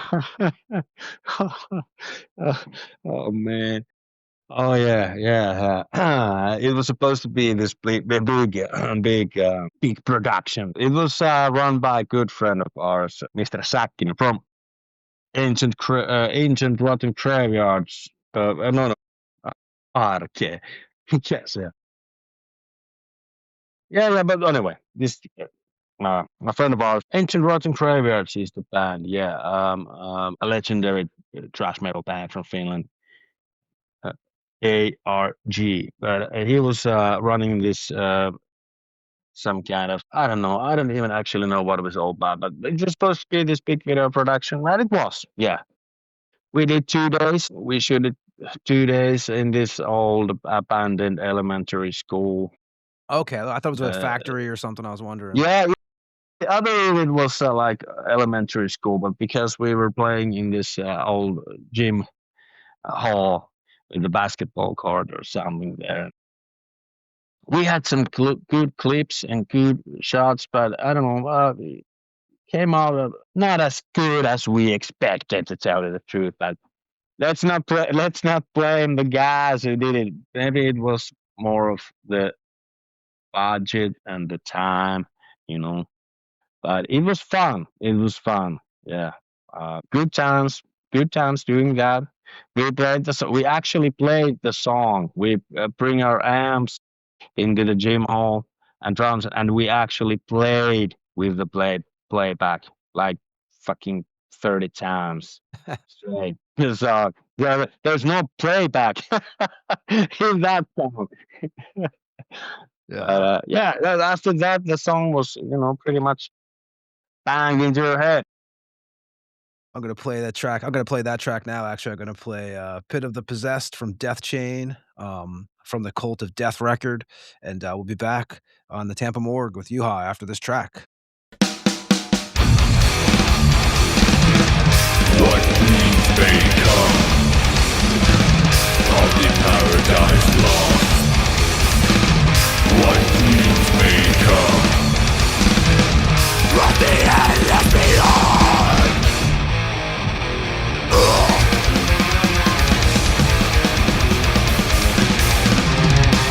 I'm truly lost.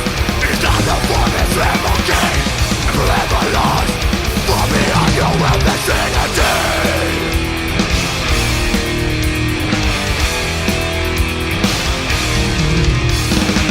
With all the sun they speak to me, without a voice subconsciously,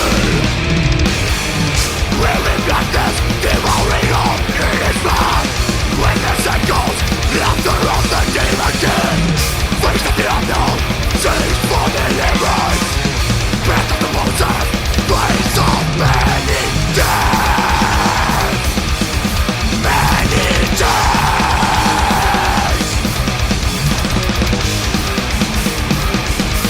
Enslaved black earth, burning flames of killing love.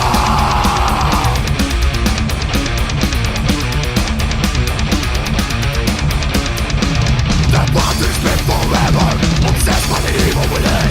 Only this be called man, invoking the ancient dead. I saw it for answers, I call out to God.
and that was Deathchain with Pit of the Possessed. You talk about videos too. I know you mentioned the Intoxicate from Shade Empire. You guys did do a video for them too with Chemical God for that Yeah, record. yeah, we did it in that place. It was actually in the hall of window factory. They made like these large windows for houses. So yeah, we set up our stuff there and pretty much did the whole thing there. I honestly haven't watched that video in 20 years, so I cannot actually remember what's going on, but I remember playing in that hall. Are you a fan of making videos? Is this something that you just have to do sometimes, or it's just kind of? I like it. I like it. I like it. I wish that there would be more into it than just playing in goddamn gym hall or somewhere. But yeah, it's fun. It's fun. I don't. Oh man, the electricity is going. The storm is doing Oh, the its storm is tricks. coming. The lights are flicking. But yeah, yeah, I like doing videos. It's just that I don't know nowadays. Do bands even make like It's great not like it videos used to be. for It's yeah, I it's mean, all like AI stuff or whatever. yeah, I Yeah, fucking hate it. Yeah, and now if you make a video, you really have to make it because you kind of want to, because it's not like, yeah, back when I was a kid, you'd come home from school and watch Headbangers Ball or something, and it was like a bangers thrill. ball. Yeah, those days are gone, man. Now it's like, it's a whole different world now. Yeah, it's a I whole different times. At 2007, obviously, Thomas joins the band, aka Coles from Hell, joins mhm. Deathchain. Also, longtime guitarist Bobby Undertaker leaves the band. What can you tell us about that transaction? Well, was maybe he had his share with this fast extreme music. I think he had some mild difficulties during the Cult of Death recordings. Maybe that got him thinking that this I don't know, man. It was Bobby is a great guy still, and he plays in Turmien Kätilö, which was, I think, it suits him perfectly, which he joined up pretty fast after leaving Deathchain. It was his own decision to leave, but maybe I think honestly he had his share of fast picking and extreme metal moshing, uh, which we were doing, and yeah, pretty much after that he joined Turmien Kätilö, which I said earlier is the biggest band in Finland, I think, at the time. So he's doing really well. Yeah, it's not He's actually making money getting out of paid. music. Yeah, Colt came in. He was And living. Colt was from Flame. You knew him. You knew Yeah, him from like yeah, Flame and Earn and all that yeah, stuff. yeah, yeah, yeah, yeah, yeah. He was also like with Chaos. We really didn't want to put out any editions, so it was a natural thing for us to have Colt in.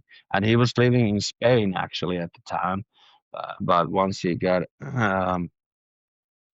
to Finland, and this one summer, and we were discussing about this uh, need of a new guitar player. So he was like, "Yeah, if you're serious with this thing, then I can move back to Finland." And sure enough, he did. Oh yeah. And a great guitar player, man.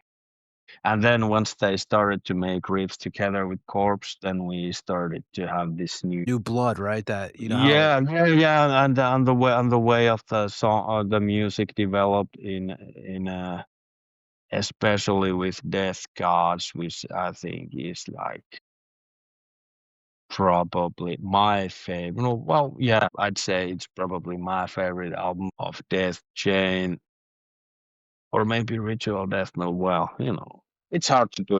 It's hard to put it's them like your children, in right? order. It's hard to pick the Yeah, favorite yeah, yeah. one. But like I like more the death metal style. It's nice.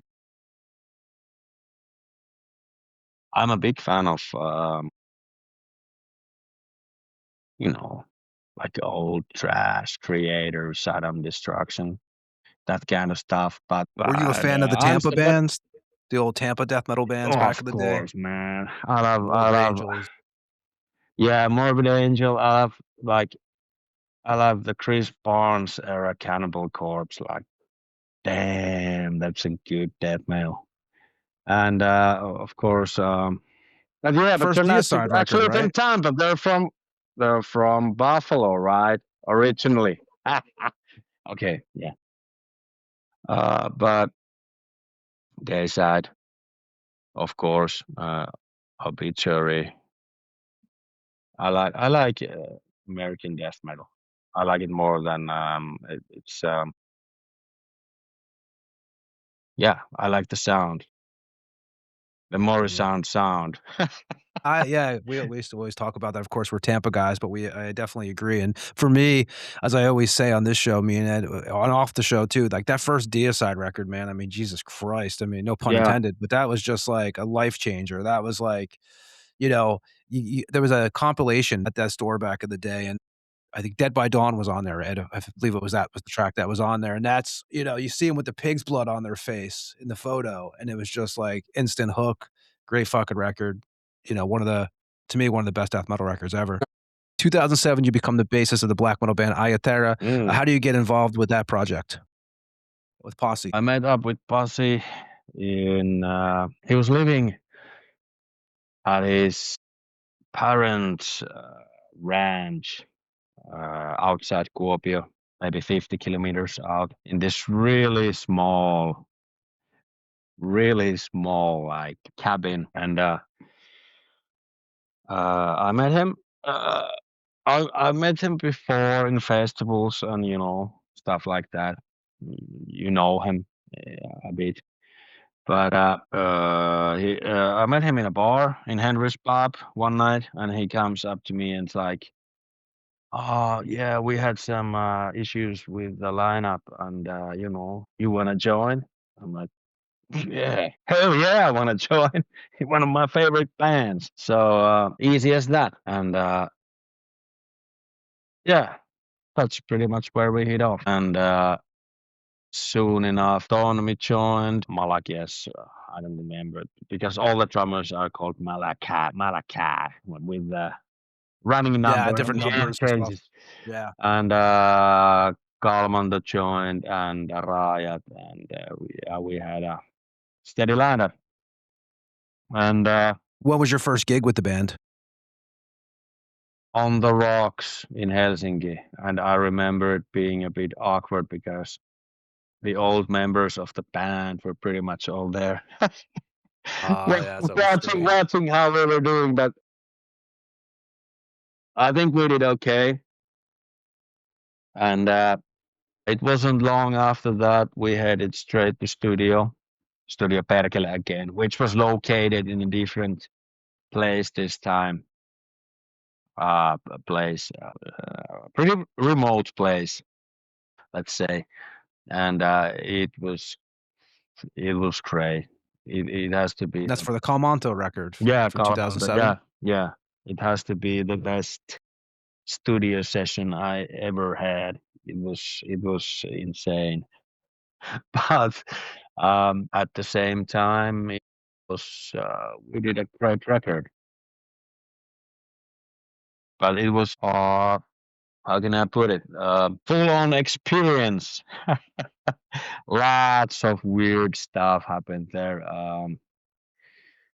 Eye-opening and mind-opening experience. Let's put it that way.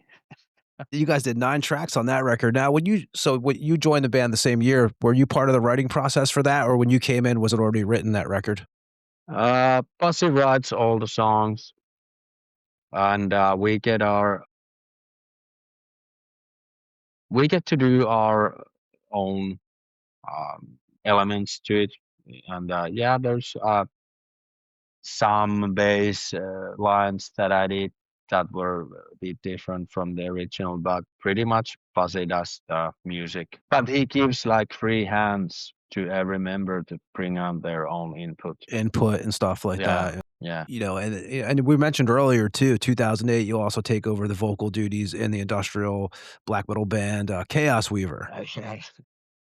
Yeah, and before you joined, they put out what, 2 prior demos, 2006 and one in 2007. Were you familiar with their material? Yeah, I knew the guys because the guy who ran Studio Perkele at the time was the drummer of the band.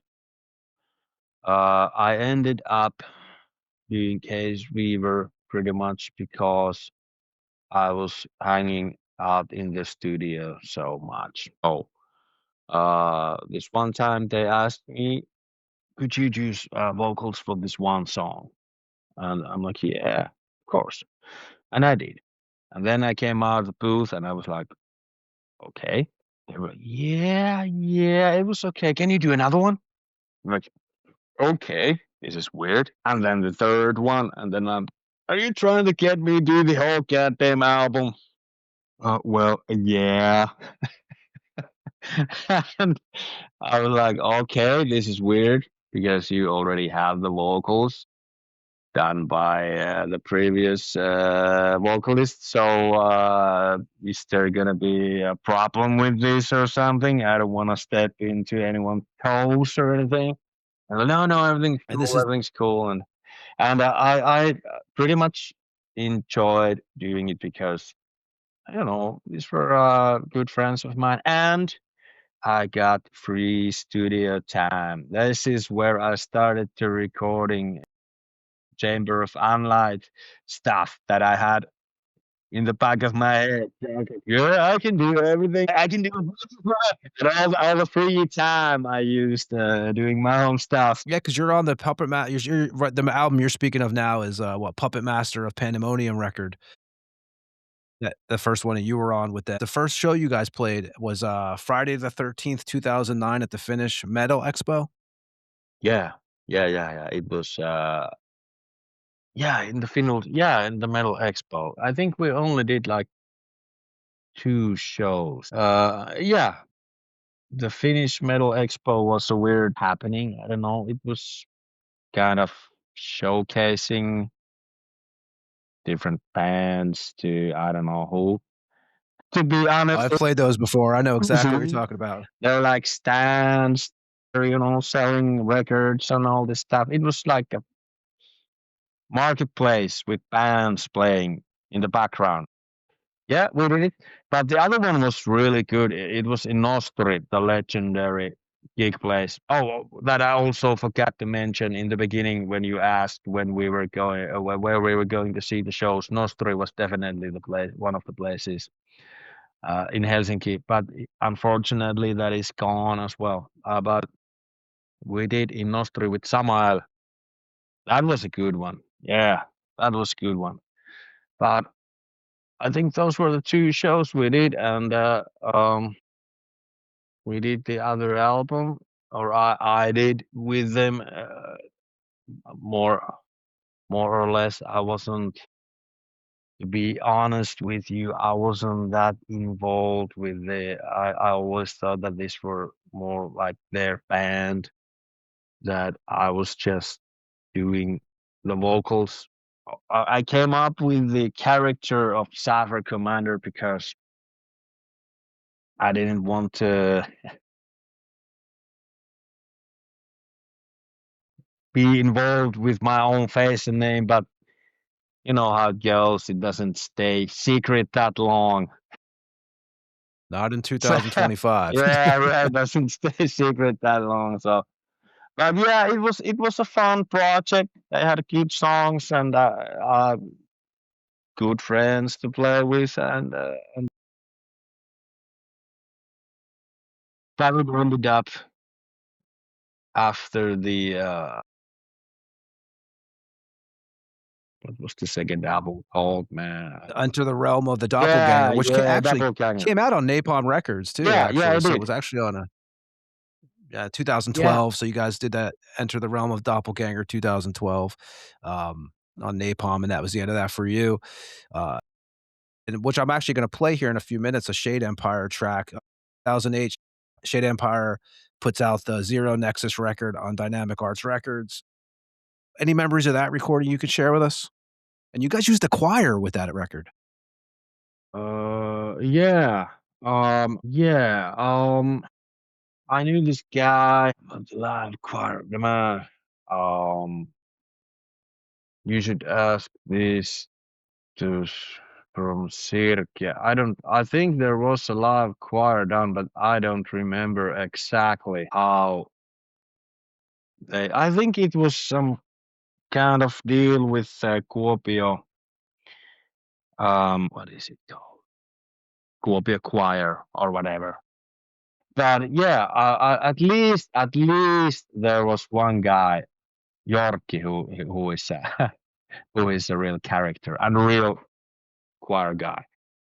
But I think there were. But honestly, I cannot remember. Was there like a real actual choir there? Because I was living. I think I wasn't living in Kuopio anymore at the time, so I wasn't involved that deeply into that recording session. I was doing the vocals separately somewhere else, maybe, if I remember correctly. But it was no, it was done at Studio Perkele. Those vocals, they were done there as well. Yeah. You guys did 2 different studios for that one, right? Studio 33 and then Perkele. Studio 33 was in Kuopio, and I did the vocals in Studio Perkele because I was living in. I did some of the vocals in 33. Yeah, I remember. And I think I had read too that Posse had actually something to do with. He helped with the studio vocal arrangements on that record. Yes. He came up with the. He was supposed to be the producer for the vocals, and he helped me with the lyrical theme. The whole Zero Nexus was his idea, and I wrote the lyrics around it, and he was supposed to be there, like producing, but he may be abroad at the time or something. But he couldn't make it to the studio, I remember. But it turned out okay. It was the first Shade Empire, like, I think, real professional record. Like the first 2 were maybe finding the way to find the right sound, and now we were working in the right guidelines, which led to Omega Arcane. You guys did 2 videos for that too. You guys did 9 in 1 and Serpent Angel. I'm going to play Harvesters of Death from that record. Anything you could tell us about this track before I play it? Well, it is a part of the story of the Zero Nexus, so you'd have to read the entire maybe lyrical concept to get the full idea of what's behind it. But it works as single piece as well. Nothing really much to tell about it. It's a good song. Play it. We're gonna play it now. This is Shade Empire with Harvesters of Death from the Zero Nexus record that came out on Dynamic Arts in 2008, and we'll be back with Juha after this track on the Tampa Morgue.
back to Ajattara. You guys do a 4-way split in 2009 on Spike Farm Records, and then the full length in 2009. You guys did Noitama, if I'm pronouncing this right, Noitama, which is a definitely Noitama is a different record, man, because it's like an acoustic record, basically. I mean, it is definitely different. And what was the idea behind that?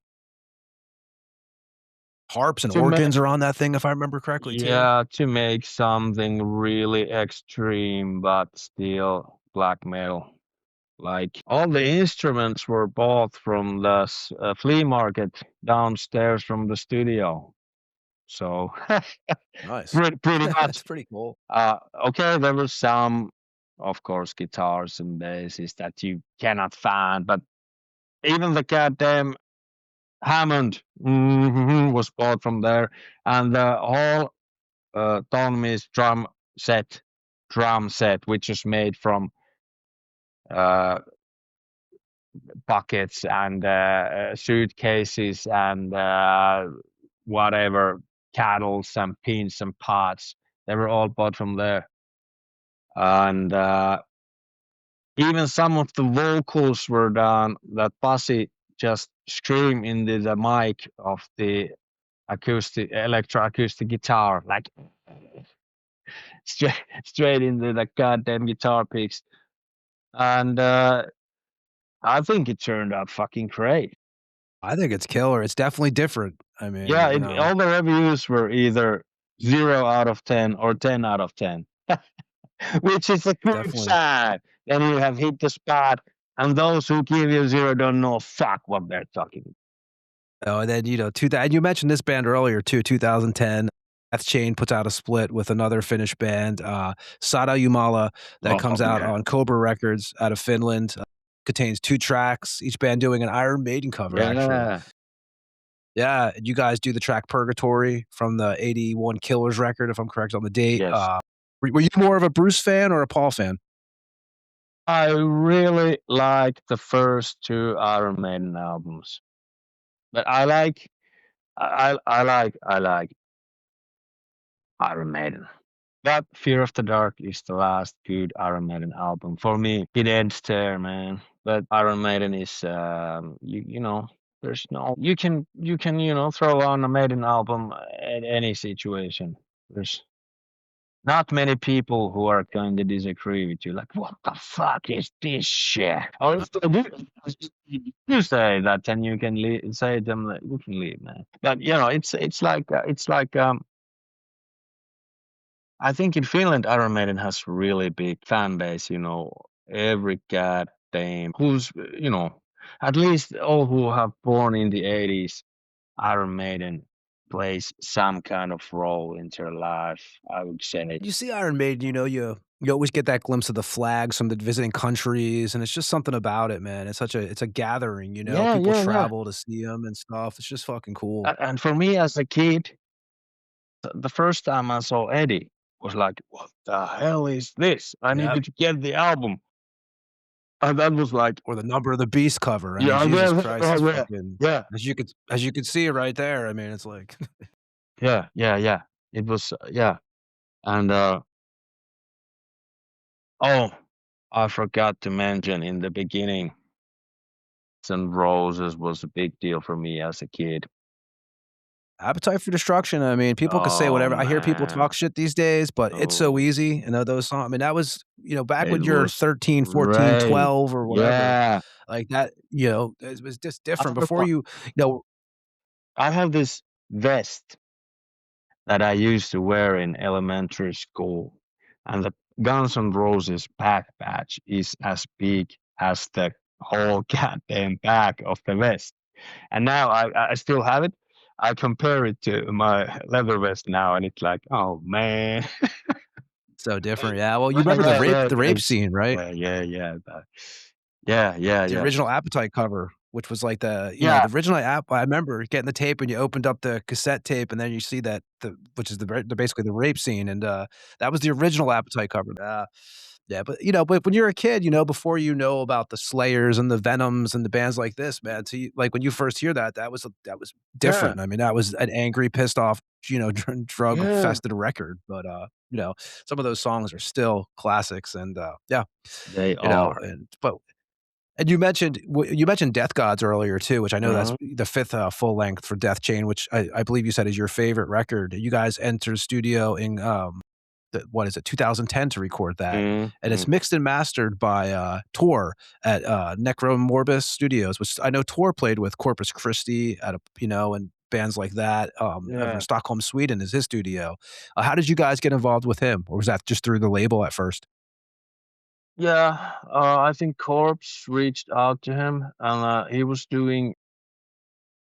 starting out with Chess and the Ancient Ones, and I think they did at least mastering. Was it even mixing with Tura? He was really excited about doing this occult rock stuff, and I think from that they ended up taking it up to Deathchain. And we actually went to Necromorbus studio to record the Ritual Death Metal album. Yeah, Yeah, yeah, I was gonna say and that. Yeah, yeah, and yeah, Tura was great. He's a great guy. because Death is done at Sound Studio, right? Necromorbus, yeah. But was it mixed and mastered at Necromorbis, and then it was recorded at Sound Studio? Death Gods? And Death Gods. Oh, Death Gods was recorded actually at our sound engineer's cabin. Ah. At this that Studio Perkele or studio, whatever you want to call it, it's pretty much where you put your gear up to. It can be in I can't recall what the name of the studio was at the time, but yeah, the drums were recorded at Studio Sound, but the guitars were recorded at Tupi's cabin, I remember, and the vocals as well. I think actually in in a what's it pool log cabin where you keep your firewood. This small cabin where you keep your Yeah, firewood. yeah, I know that, yep. Exactly what you're talking about. Acoustics, good acoustic. So 2011, another Iteria record, Morat, which is, I believe it stands for murder. Mhm. You Murder. guys do this record, and it's recorded at Moonman Studios? It was recorded in Suomenlinna. And it is this fortress outside of Helsinki. It has a studio there. I don't know what the album cover said. Nickname it has, or Yeah, maybe, or then Pasi has made up his own his own. that happens all the time, man, yeah. Yeah, but yeah, it was recorded there, and a part of it was recorded at. Yeah, actually, I don't know because it was recorded. Part of it was recorded in, which was also in a way Studio Perkele, but it was owned by the drummer of Chaosweaver at the time, so maybe he had his own name to it. I cannot tell you for sure, but part of it was recorded in Suomenlinna, Seawolf Studios. And that was the last record you guys did with the drummer, was it Tommy Lillman, who passed away in 2012? Yeah, unfortunately. Among with Kassara, he was the absolute beast with drums, but with whole nother style. He refused to play blast beats because, as he told, he played it in one song, the first song of Murhat album, but he called it, what was it? How can I translate it?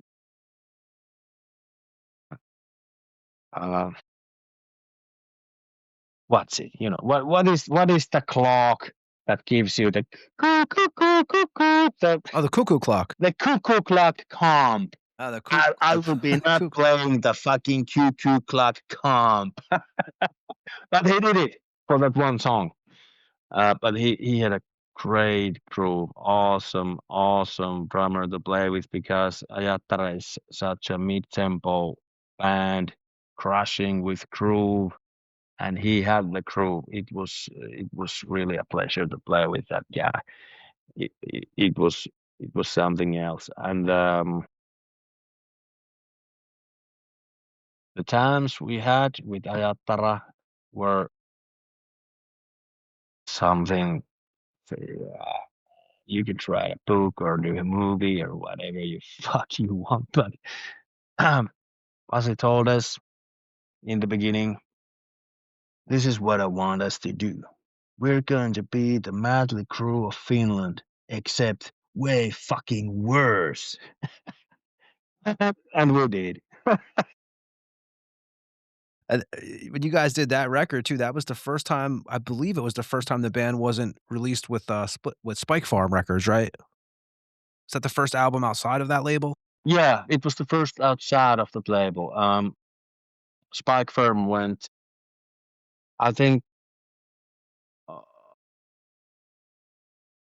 I don't know, maybe Sony, because I remember Candlelight. We did Omega Arcane with Candlelight, but I think Sony bought Candlelight and some bigger company bought Spike Farm. I cannot remember which one, but this is how all the good stuff dies. The bigger companies fucking swallow them, and all the good smaller bands get, thrown into the waste. But yeah, then we got into this. Once again, we got to Turmien kätilöt. Petja had his own record company called Osasto A, which we did Murhat. And it's a fucking brutal album. Yeah, it is. I'm going to play a track off of there. Which one? Play H.A.I. I'm going to play off of that album. Hi. Okay. So it means, hold on, it is Latin. Oh man, I'm not gonna say anything. I said that I'm gonna make a fool out of myself. I will remember it soon enough. But no. Arma Homan. No, what the? It is something like, just play the goddamn song. You know when you're going to remember it after the interview, you're going to sit back and you're going to be like, I will send you an email. This is what it means. Exactly. No problem, man. This is H.A.I. from Ajattara, and we'll be back on the Tampa Morgue after this track.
jossa mennään.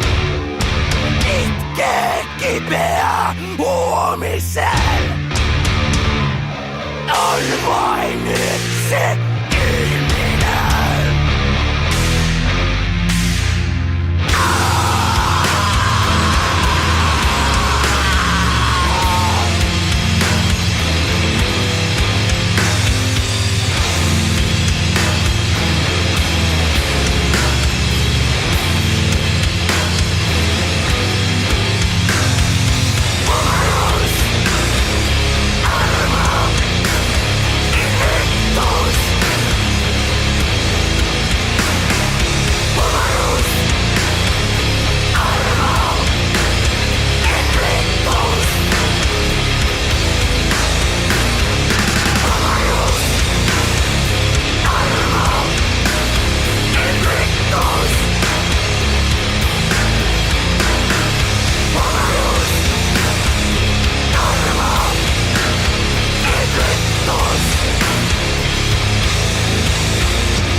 And that was H.A.I. You guys did 2011. You guys played Karma Rock, and you guys did a Finnish tour in 2011. Yeah, with that band. Yeah, we did plenty of touring in Finland. Like, we were doing shows all the time. Since I joined the band, we were doing shows all the time. It was actually the first time that I was between jobs and I was only living out of playing shows. But I was doing like 3 bands. So I barely made it, which gives you the picture how things are in Finland, considering extreme music, or making out of it. You have to do like 10 shows a month just to barely make it. 5 bands and Yeah. And but we toured a lot. Karma Rock, well, that was an interesting one.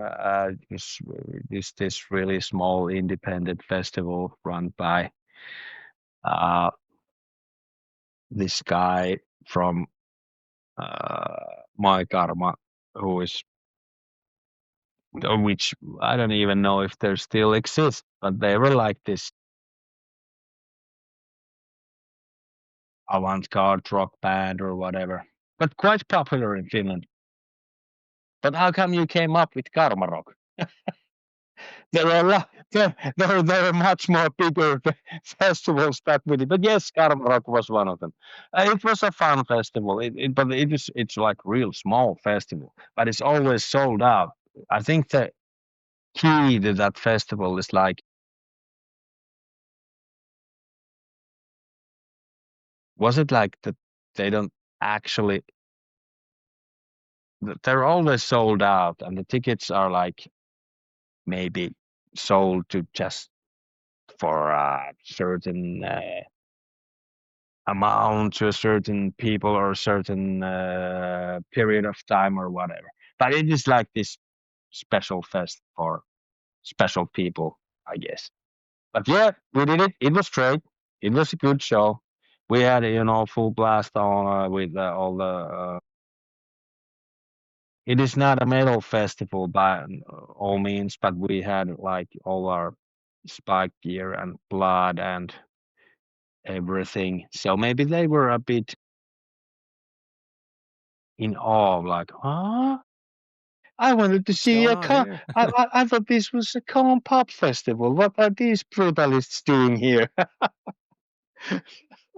But yeah, funny enough, you brought up Karma Fest. But yeah, well, I've been there. Yeah. Sure. Why not? Why not? Well, we mentioned obviously the Chaosweaver 2012 record, and then that band, and also 2013. You mentioned the record Ritual Death Metal that you guys did. They came out on Svart Records, 8 tracks. Again, back in Tor Studio. You guys recorded that in Sweden in the summer of 2012. And also, I have to mention on that, you have guest vocals by LG Petrov. Yeah. How did that whole thing get lined up? Well, it is as easy as to get at your phone and give a call to LG and ask him, we're here at the studio in Stockholm, you want to come? Yes, of course, but the man's gotta live. Well, what do you need? A beer and a whiskey. Sure. It's a deal. Easy enough. Yeah, easy enough. Sure enough, he came and did an awesome job. One of my favorite tracks, actually, like Worms Upon the He sang on Like Worms Upon the Land. Yeah, like Worms Upon the Land. Awesome track. Like one of the slower Deathchain tracks, but one of my absolute favorites. I really like Ritual Death Metal album as a whole because it's really nice combination of all that we've done. Maybe the tuning is a bit low. It might have been even more kick-ass. This is just my own opinion. It works as it is, but we've been trying to play some of the songs in our rehearsal plays for the live set, and Corpse thinks pretty strong and that they don't work in a higher tuning. So I don't know, man. I think they do, but yeah, but maybe the whole essence of the record is that really low crushing sound, which is Ritual Death Metal. Awesome album. Like, really, really check it out. Off that album, you guys played with King Diamond at Tuska Open Air, Bolt Thrower, Testament, Creator. That you guys played Metalheim Fest with Wolfheart. You guys played Hammer Open Air with Candlemass, Venom, and Gorgoroth and Horna, Secret to the Moon. And you guys did a Abhorrence reunion show, right, in Helsinki also that same year? Yeah, we did. Awesome guys, really, really fun guys to hang out with. One of my, the old school Finnish death metal, Abhorrence, and the early Amorphis stuff, like my favorite kind of Finnish death metal, if you will. Yeah, is that like playing with Posse, is that for you, like, you look back, like you mentioned Amorphis and stuff like that, is that kinda like when you first start jamming, is that kind of a trip to be jamming with him? Well, Posse wasn't involved with the first albums. He came on with the Elegy album when he started to do the clean vocals. 95 to 2004. Yeah. Koepari did the crawling vocals on the first 2 albums, and of course the Privilege of Evil mini CD, which is the best, of course, in my opinion. But I love like Caroline Isthmus and Tales from the Thousand Lakes. But I like Amorphis has done a lot of good stuff, like Elegy is great, Tuonela is great. Even the newer stuff is okay, but I'm not really that. I don't find doesn't appeal to me as much as the older stuff with Pasi doing the vocals, and especially when Koepari was doing the crawling vocals. It's awesome. I don't know why he doesn't do it anymore, because his vocals are the fucking best. in there. I think they just put out a new album too. I have not heard it, but I think they just Yeah, put they out a put new it record out this year. a few months ago. It sold like it was. I think it was but Finnish chart is pretty much every bigger metal album comes out. It is the number one in the Finnish charts. But yeah, it sold well. I mean, the physical albums. Yeah.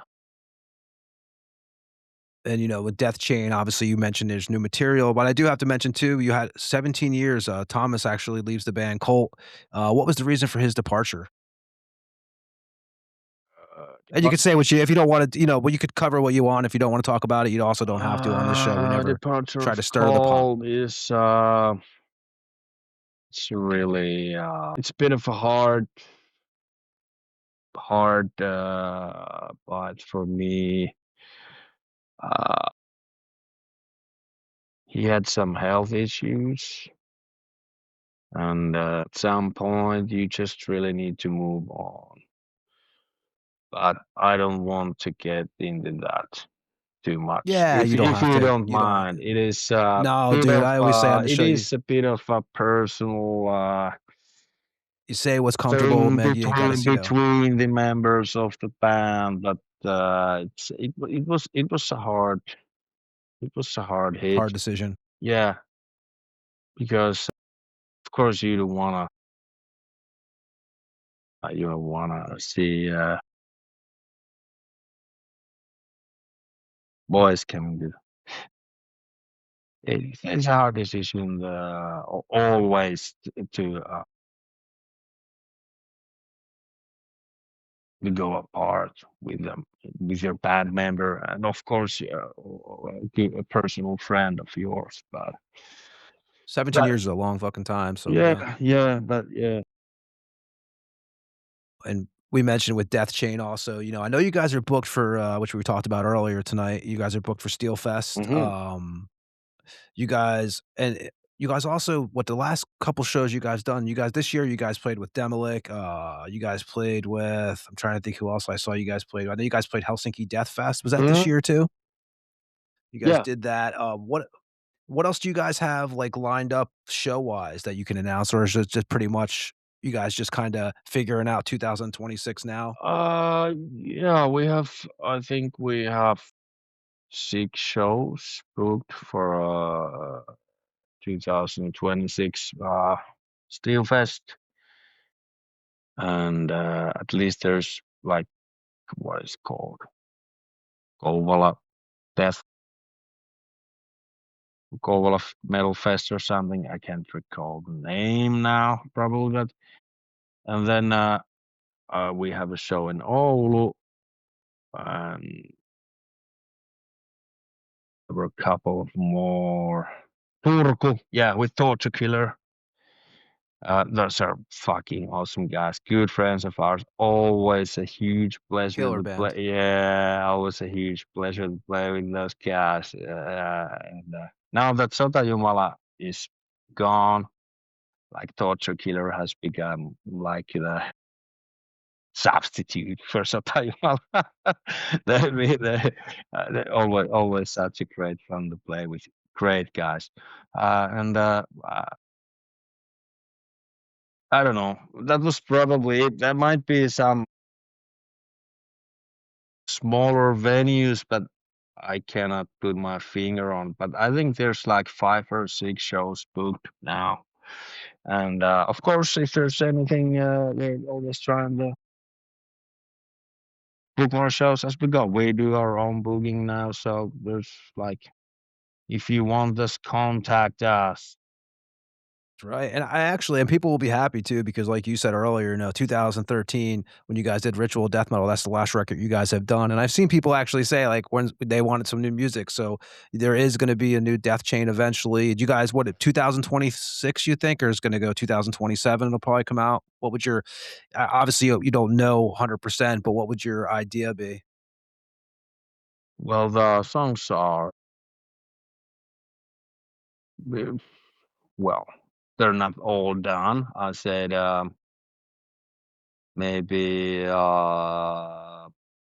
3 or 4 songs are pretty much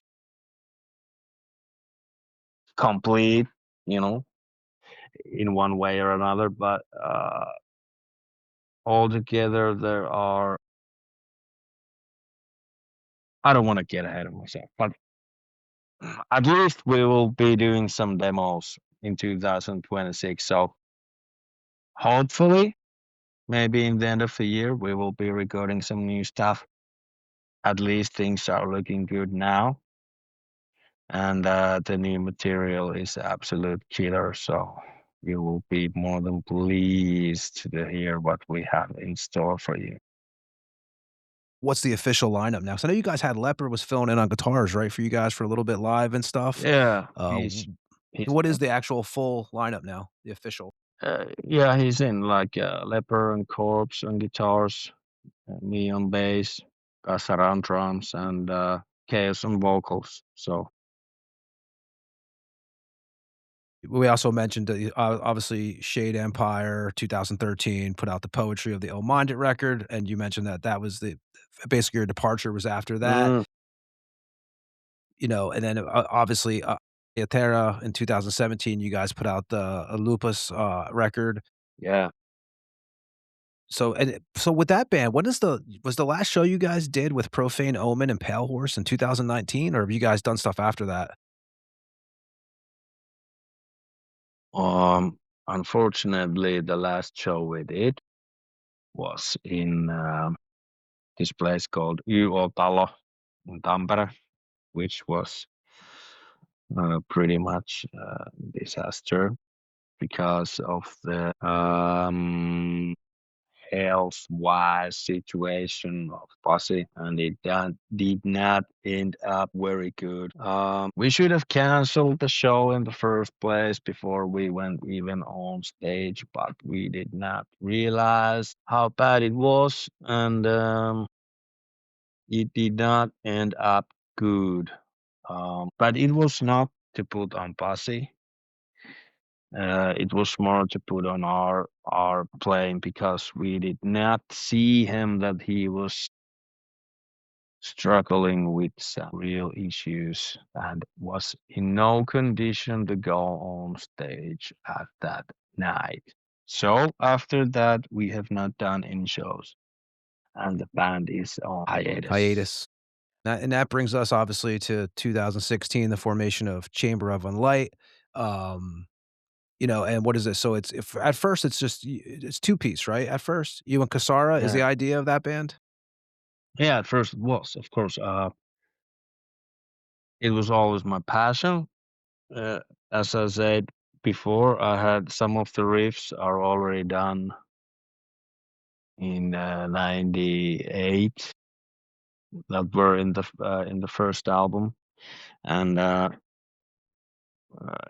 had these riffs and songs in the back of my head for years and years and years, but there was always something coming up, so I just held them in the drawer, just pulled them out finally, eventually, and the songs were like that ready in my head that I didn't need any. I didn't even have them recorded anywhere. They were just in my head. I have played them over and over and over and over again so many times. Then I got again to the drummer of Chaosweaver's place, and I recorded the guitars, and I gave them to Kassara and told him that if you could possibly, is there any way that you could maybe put drums to these tracks? And he is a known music hater who most of the time tells, this sounds like shit. You can take this away. And this is the 5-song demo you're speaking about, right? Yes. The first demo. The first demo. The first 5 songs. Yeah. No, there were three tracks. Yeah, the 3-track demo. But I think it's maybe if you look at it up in YouTube or somewhere, it is split it in 5 tracks, but there are actual there's intro, 3 tracks, and outro. But it is only made in a cassette tape of 150 copies, maybe. I don't remember. Small amount. Anyway, and they were sold out like immediately. So then I made a couple of new songs, and I sent them to Mr. Werewolf, who was like, "Yeah, maybe there's something here. We can do an album," and so we did. But And that's the Realm of the Night. yeah, Realm of the Night. Yeah, which was it is actually pretty much a collection of the old demos, and just I think there are maybe 2 new songs on the whole album. But you know how it goes. It is a collection of the old demo tapes, pretty much put together. But now, the new album is all complete. It is mastered. Yeah, I'm going to ask you about that. Oh, yes, it is. How many tracks can you tell us? Like I said, if you can't tell us, it's cool. But how many tracks you guys? How many tracks? 7 tracks. 35 minutes of pure black metal. Just the perfect amount of this kind. It's great, man. It's been ready for like more than a year, and I'm still very pleased with it, which is rare because usually once you get it done, it's like, oh man, I should have done it differently. But it is all because of now on the Realm of the Night, I did pretty much everything except for the drums and the keyboards, which were done by the old keyboard player of Shade Empire. But now I have a full lineup, and I just made the demos for the guys and said like, do whatever you want, as long as it keeps the original spirit to it. You cannot start chasing the riffs or anything, but you can put your own input to it. Is there a working title? Or do you have a title for the album? Again, if you don't have to announce it if you don't want. It is the whole thing is complete, but well, I can give it to you. The album is called Avernus. Avernus. Will it come out on Werewolf again? Yeah. Or you still kind of? Yeah. It's coming out of Werewolf. Nice, that's awesome to hear. And I know you guys. The first show you guys ever played actually was, speaking of Steelfest, was 2021 Steelfest. Yeah, and we're there again this year, and we've done. But once I started to, once I got the full lineup, which is absolutely awesome, considering that it's all my dearest friends around me. I told the guys that we're gonna do only good shows. And pretty much, yeah, that's what we've done. Not like, not too many shows, but good ones. And yeah, and the lineup is what? Kasara, you, Leper, and who else is involved? Infection from Horna, and Venom from Horna, and Spellgod from Horna. So pretty much the whole Horna lineup without check. Right, Infection and Venom live members at first for y'all. Yeah, they were always from the beginning they were live members, but now they played in the actual second album.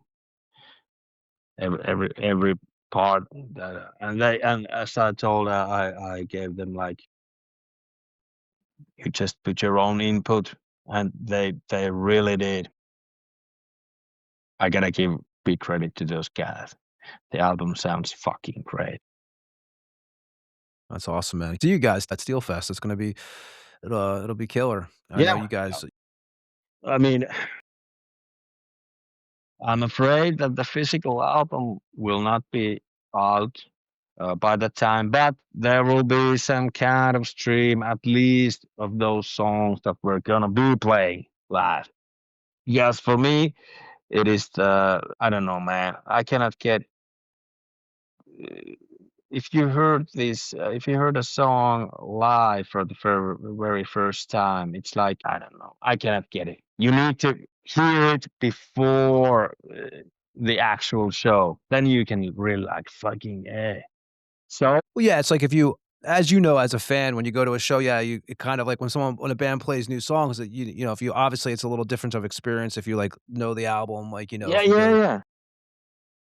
Yeah, but that's just how it naturally this is why works. this is why if the physical album doesn't come out before the show, then we're gonna put out at least those songs that we're going to play in that Steelfest show, so you can hear them beforehand and then check out the show. And you're welcome too, man. When you have some stuff ready, you're welcome. If it's before Steel Fest, whatever. If you want to come on here or you want us to play something, well, feel free to just let us know, man, and we'll totally, you know, play it on here and stuff like that for you. Whatever works for you guys. You know. Absolutely, yeah. I'll keep that in mind. Yeah, sure.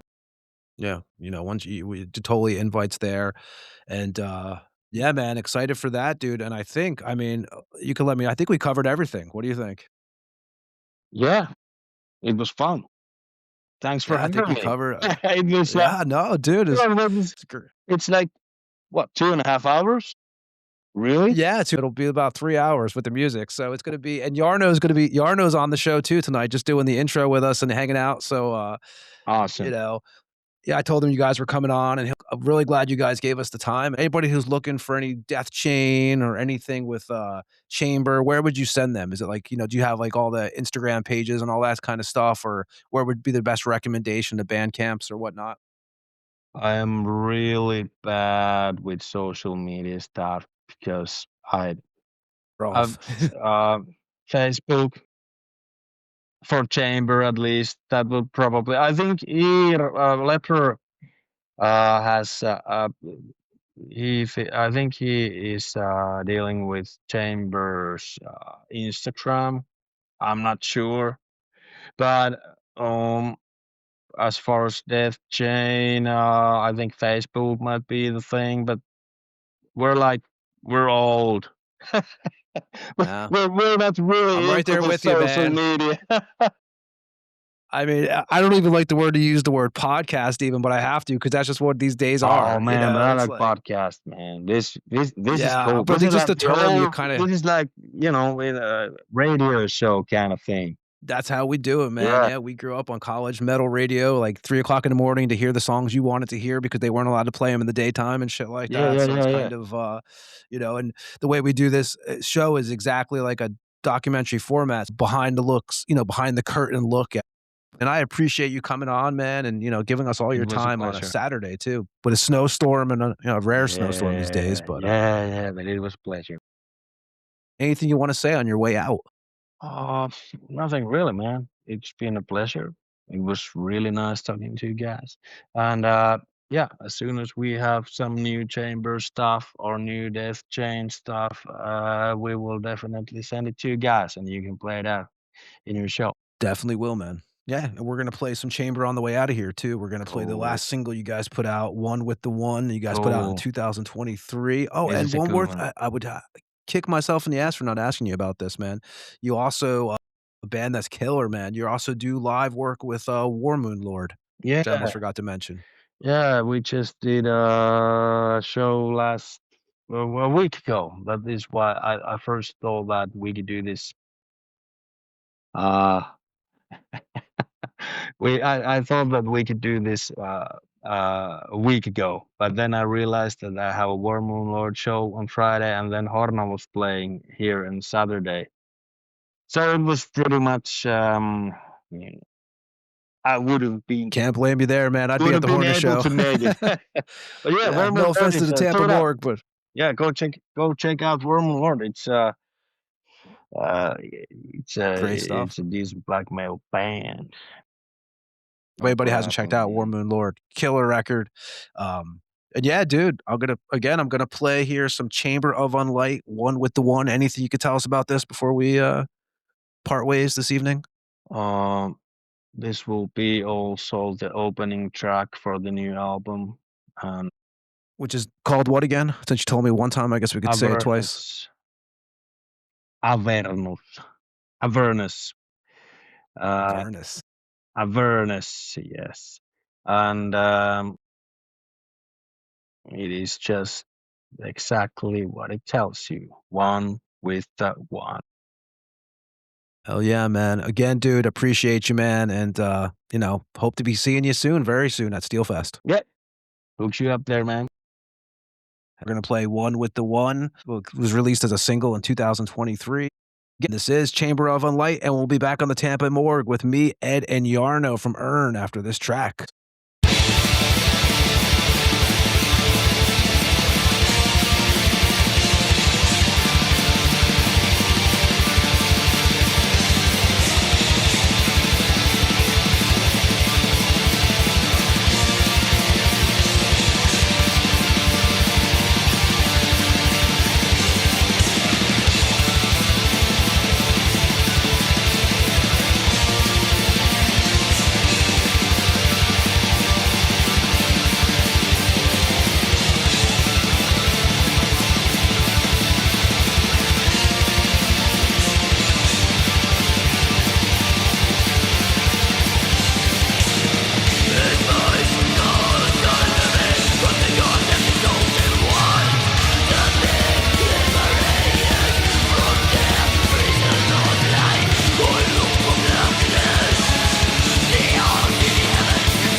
Hello, Tampa Bay Morgue listeners. This is Joe from Circle Rehearsal Studio, Tampa Bay's rehearsal giant with 33 years of service.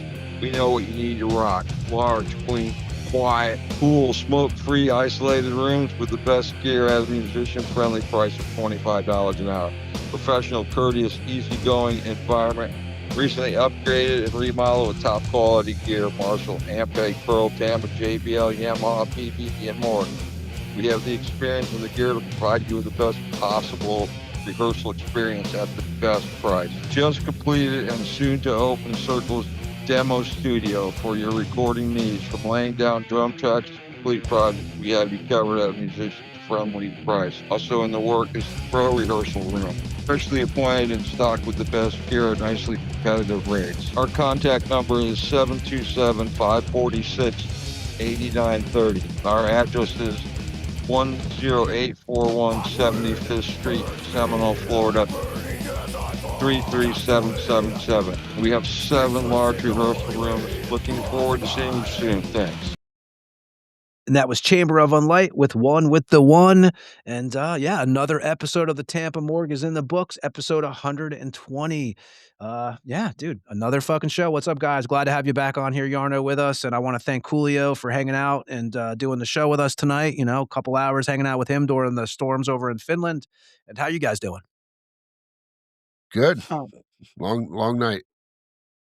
Yeah, it's we'll be back next week and stuff. Episode 120, you know, and it's you think about that, Jarno. You were on here. What did I say? Episode 85. You know, I mean, we're still going. You know, Yeah, who knew? We're still fucking doing it. Yeah, you guys, you are intense guys with this stuff, and it's cool to see you guys are pushing it forward all the time, and it's really, I like to listen to your stuff, and I really got into when I did an interview with you guys and spending time to listen.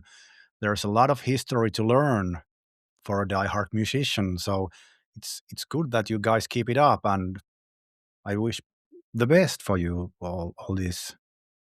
Thanks, man. Yeah, you know, me and Ed, it's a history focused show, and that's kind of the thing. You know, it's pretty much what we do. And again, hopefully, you know, anybody 10 years from now can go back and listen, and it makes sense and it follows the discography. And you know, I said it earlier tonight on during the interview with Juha that it's like, you know, I feel like with this show we kind of try to, instead of putting a face to the voice, we try to put the voice to the face, if that makes any sense. Like when you see that album cover, you see that band photo, like this is the story behind it, you know, how they got there. And you know, it's not always a party all the time. And I think that's one thing on our show.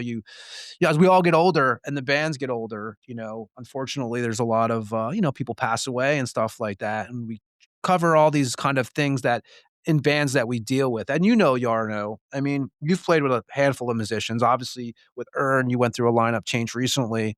Like this is part of the gig, man. If you're a lifer and this is what you do, and Ed knows this too. Ed's been through a million band members also, and I've been through a shitload. Like this is how it works. You know, not everything is like, to get 5 dudes in the room that could stay together for 20 years is almost impossible. Yeah, playing in a band, it's like a relationship with the woman times 6 or 5 or whatever, but it's not that easy. And of course, it always gets complicated when there is trying to be 2 or 3 leaders. Then it goes a bit messy. So everyone has to know their position in the band and do their own spot and blow into the same fire. That's the thing in that You're stuff. right. There has to be a leader. I mean, I know I always, you know, we've talked about that with bands on here too. There does have to be you know, you can all have a say in something, definitely, but there has to be someone with a vision, kind of like, you know, you have a Blackie Lawless or you have a, you know, Chuck from Death, or the only band I could think of actually, which I could be wrong, I think of Obituary and I kind of see the whole like all for one kind of thing, you know, but that's rare, right? Ed, and you know, you were around those guys, you toured with Obituary. Like, is it kind of like that with that band? Do you see, is it more like the brothers are the business guys. You know, John is Guitarist. the business guy. So he definitely, you know, controls that. but those two guys generally probably, they're always together. They're always doing, setting up tours or whatever it is. So I think, but they're also open for the input. I've noticed, like Kenny, you would think Kenny's just a guitar player, but he's obviously smarter than a lot of people would believe. I mean, obviously being a guitar tech, he knows a lot of the behind the scenes shit that most people would never know. He worked You with don't Trivium. think about that part, right? Well, Trivium, but you don't think about the fact that if your shit ain't working right, you ain't playing a show. People don't know the outer side of the shows. They think you just get on stage and you play your shit. You have to change your strings, and sometimes your guitar goes out of whack, and you got to have somebody there that can get your shit set. And they did that. Like the whole DTA tour, there was a guy who literally every day was changing strings and that for all the guys in Death to All. So, it happens. When we did the tour in Europe with Origin, there was two dudes that literally did guitar setups and made sure the equipment was running right every day. So there's a lot that goes on with a band, but input is huge. And the problem is sometimes when you're in a band with people, their input, they try to push something that may not work with the band. And that's what pushes you to the breaking point because, if you've got a style or a sound that you've accumulated over so many years and somebody wants to change it, and the change isn't probably for the good, it's to fit a trend, you're probably going to butt heads and you're not going to be in the band with each other very long. That's usually how it works, right? I mean, yeah, it's fucking hard combo anyway. But we all know that working thing needs a working frames, and it's complicated. But also, like I think back in the days when Ian was played in Destroyer 666, there was two guys doing songs like Keith and Ian. So that makes it work when there is I don't say there is a two leaders, but there is like when all is pushing it forward like together, it's the same thing kind of. Usually some musicians they are more made to just play the instrument and the tracks they wanna play, and someone is just giving the commands that we need to do this and that, and the other ones, yeah, just like that, yeah. It's but there's a lot of logic in the chemistry, and it's a bit hard, to get a working frames from that, but it's how it is. Yeah, and I think you're right. It is good when you have, because and you may know this too. I've dealt with this, and I'm sure Ed's dealt with this too.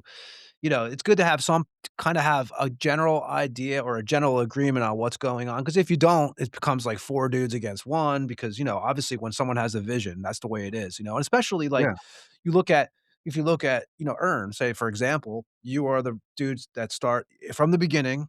There's Jarno. Through the years, there's been changes and stuff. So, of course, for you have a vision that you see, and this is, because I'm sure back in the day when you were younger and you were in Barathrum, I'm sure it was different, right? You kind of just showed up and did what you're supposed to do. And then, Yeah, exactly. There was a vision there too. Yeah, that's true. And if you step into others' vision and start to making decisions and want to do this and that, it falls down. Like if you sail the ship and you just go in one direction, there can be someone else to take another road with the same ship.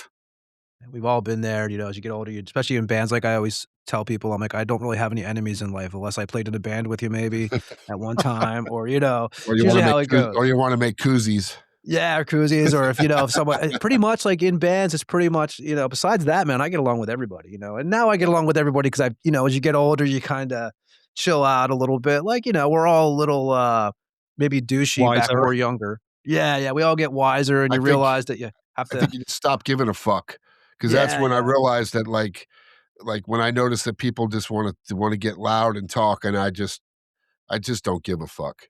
I just don't. I don't have to do anything with anybody. You know what I mean? I don't have to be in a project. Especially, yeah. Yeah, just if it works, cool, let's do it. If not, then fuck it, man. I'm not gonna. I got very little time to throw away on shit that's gonna be stressful. We always say, sorry, go ahead, Jarno. Sorry about that. Go ahead, Jarno. No, just that was right word said. You said it's like time is precious in these days. Yeah, and as we always, especially guys who's tour still, like Ed's touring still, like, you gotta get along with these people for, for weeks on end, and, that's where you really learn who everybody is. We always say that on here, and even the bands we talk to. You can hang out in a band room for 2 hours with somebody, but spend a week with them in a van and, see how it goes, because that's when you really learn who somebody is. I learned that the hard way. Yeah, yes. Yeah, so it's, we've all been there, but, Yep. but I do wanna, we got a couple more minutes left on the show since we've had Jarno on, and Jarno, you're always welcome, man. You're part of the, you're part He's of in the clique. yeah, you're part of the family here. So it's not even, of course we have you on for Earn and all this stuff, but it's way beyond that. You're on here because, you're friends with us too. But I do want to play some Earn from the last record that you put out, Demon Steel. I do want to play Burning Blood's Curse. And what can you tell us about this track? It was probably the second song I made for the album, and probably one of the songs I want to put a bit more effort to the lyrics and make people read and share a bit my personal views, how cursed is this music process been for me, but still it burns in me. But it's a burning blood's curse, Devil's work is a devil's work. And thanks again, guys, being here. And it's always pleasure to chat with you guys and talk shit and have fun. And yeah, definitely, man. And one thing with you, Jarno, is that, just from knowing you outside of the show is it's cool because, when I heard Demon Steel and stuff, like, you have that whole supernatural thing going on, which we could talk about for hours, obviously, with some of the facilities that you visit and stuff like that, and photography and stuff. So it's cool, man, because, knowing you outside of here, like, it makes sense, some of the, especially on the new record, a couple of those tracks. So, but I'm gonna guys, play. do we have a couple of minutes time? I have to tell you here. Definitely. I visited one house yesterday. My boss is owning. He bought a house, and he didn't knew it was a murder scene. There was a guy living with his daughter, 2 daughters and wife, and the guy shot her wife with the shotgun. Oh, shit. And then he shot the girl. Then came the police to the yard, and the guy was surrounded, but he killed himself. So the house was. This happened 4 years ago, but the house is still like the crime scene was after the investigation. So I visited that place yesterday, and man, there is like a shotgun ammo, shot ones on the floors, a bit blood here and there. But fuck, man, it was so eerie with the photographs and the room where the guy was shot himself, and fuck, it was quite intense. And I came back home, and I was, man, I was completely drained. I took shitload of photographs and stuff like that, see that I didn't even know this story. And see, that's what Jarno does on his off time. Yeah, but it's crazy. It gives me an inspiration, for the lyrics. I want to bring, something. I put myself into the fire to bring something for the listeners. It's quite challenging, but it's, I have nothing else to do in my life in these days. So why the fuck not? Hunt and, make music. I mean, that's what Yeah, no, and and that is, I'm sure it does have an effect on you being around that. I know even my wife is a child surgeon, and some of the stories that she brings home just, it's just hard not to weigh on you when you hear about some of the tragedies and stuff like that. Yes. So, it's, yeah. So, yeah, I'm going to play some Earn right now. I'm going to play Burning Blood's Curse, and then we're going to come back for like a couple more minutes and just say goodbye to everybody. And yeah, guys, well, this is Earn, and we'll be back on the Tampa Morgue after this track.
was earned with Burning Blood's Curse from Demon-Stele that came out on Osmos 2025.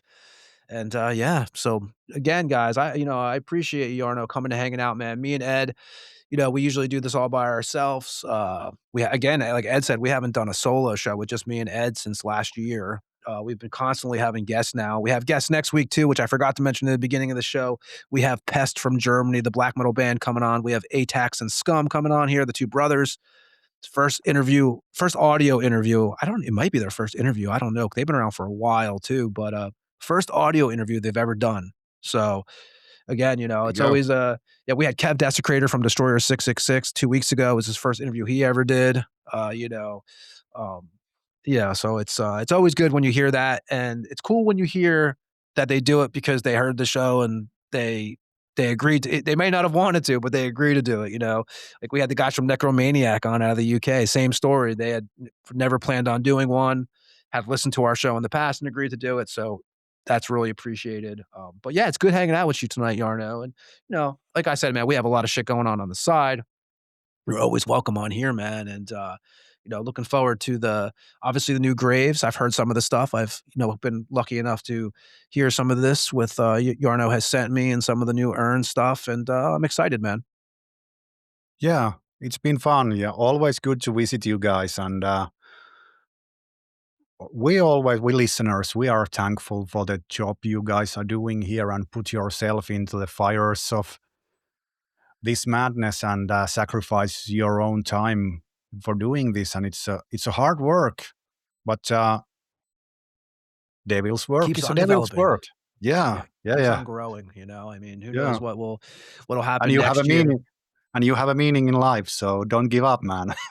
This is what happens when you start getting older. You start doing these kind of things, podcasts. It's like, in sports, you become you're a player, and the next thing you know, you're on the sidelines coaching maybe, or an announcer. This is kind of what happens through the band life, I think. It's just a progression, so, but I again, we do like what we do, and the show is evolving every episode, and we have a lot of ideas for next year and stuff. So yeah, I mean, I'll be back in Tampa too in 7 weeks for the Tampa Bay Metal Museum. So be good to be home for a few weeks and see Ed in person, some of the other guys from the band and stuff like that. Yeah. So guys, I don't know. Jarno, I know, which I always give you shit about. There is no Urn Instagram page or anything, but like, what is, if anybody wants to find anything Urn, where would you send them, or anything to do with any of your projects? Do you have, anything built up yet? Or are you kind of still in the developing stages for Graves? Well, I have a Urn official Facebook page still, but I deleted all the pictures there. But I still have my Instagram account where I keep all the info. So it's Jarno Graves. You can take a follow and see what is coming up to.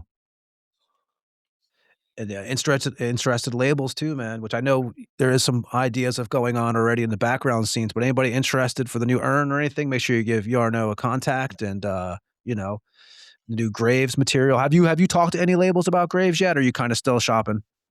I have the new Urn album will come through Osmos. We had an original deal for 2 albums, but I still I'm looking for a label for the Graves.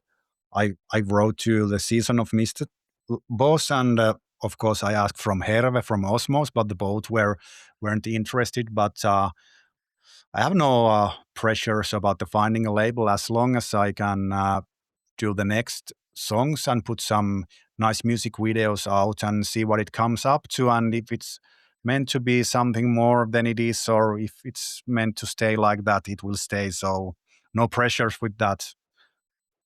It's Perfect, the point man. that I can make music, and as long as I can make and I'm inspired, I will do it.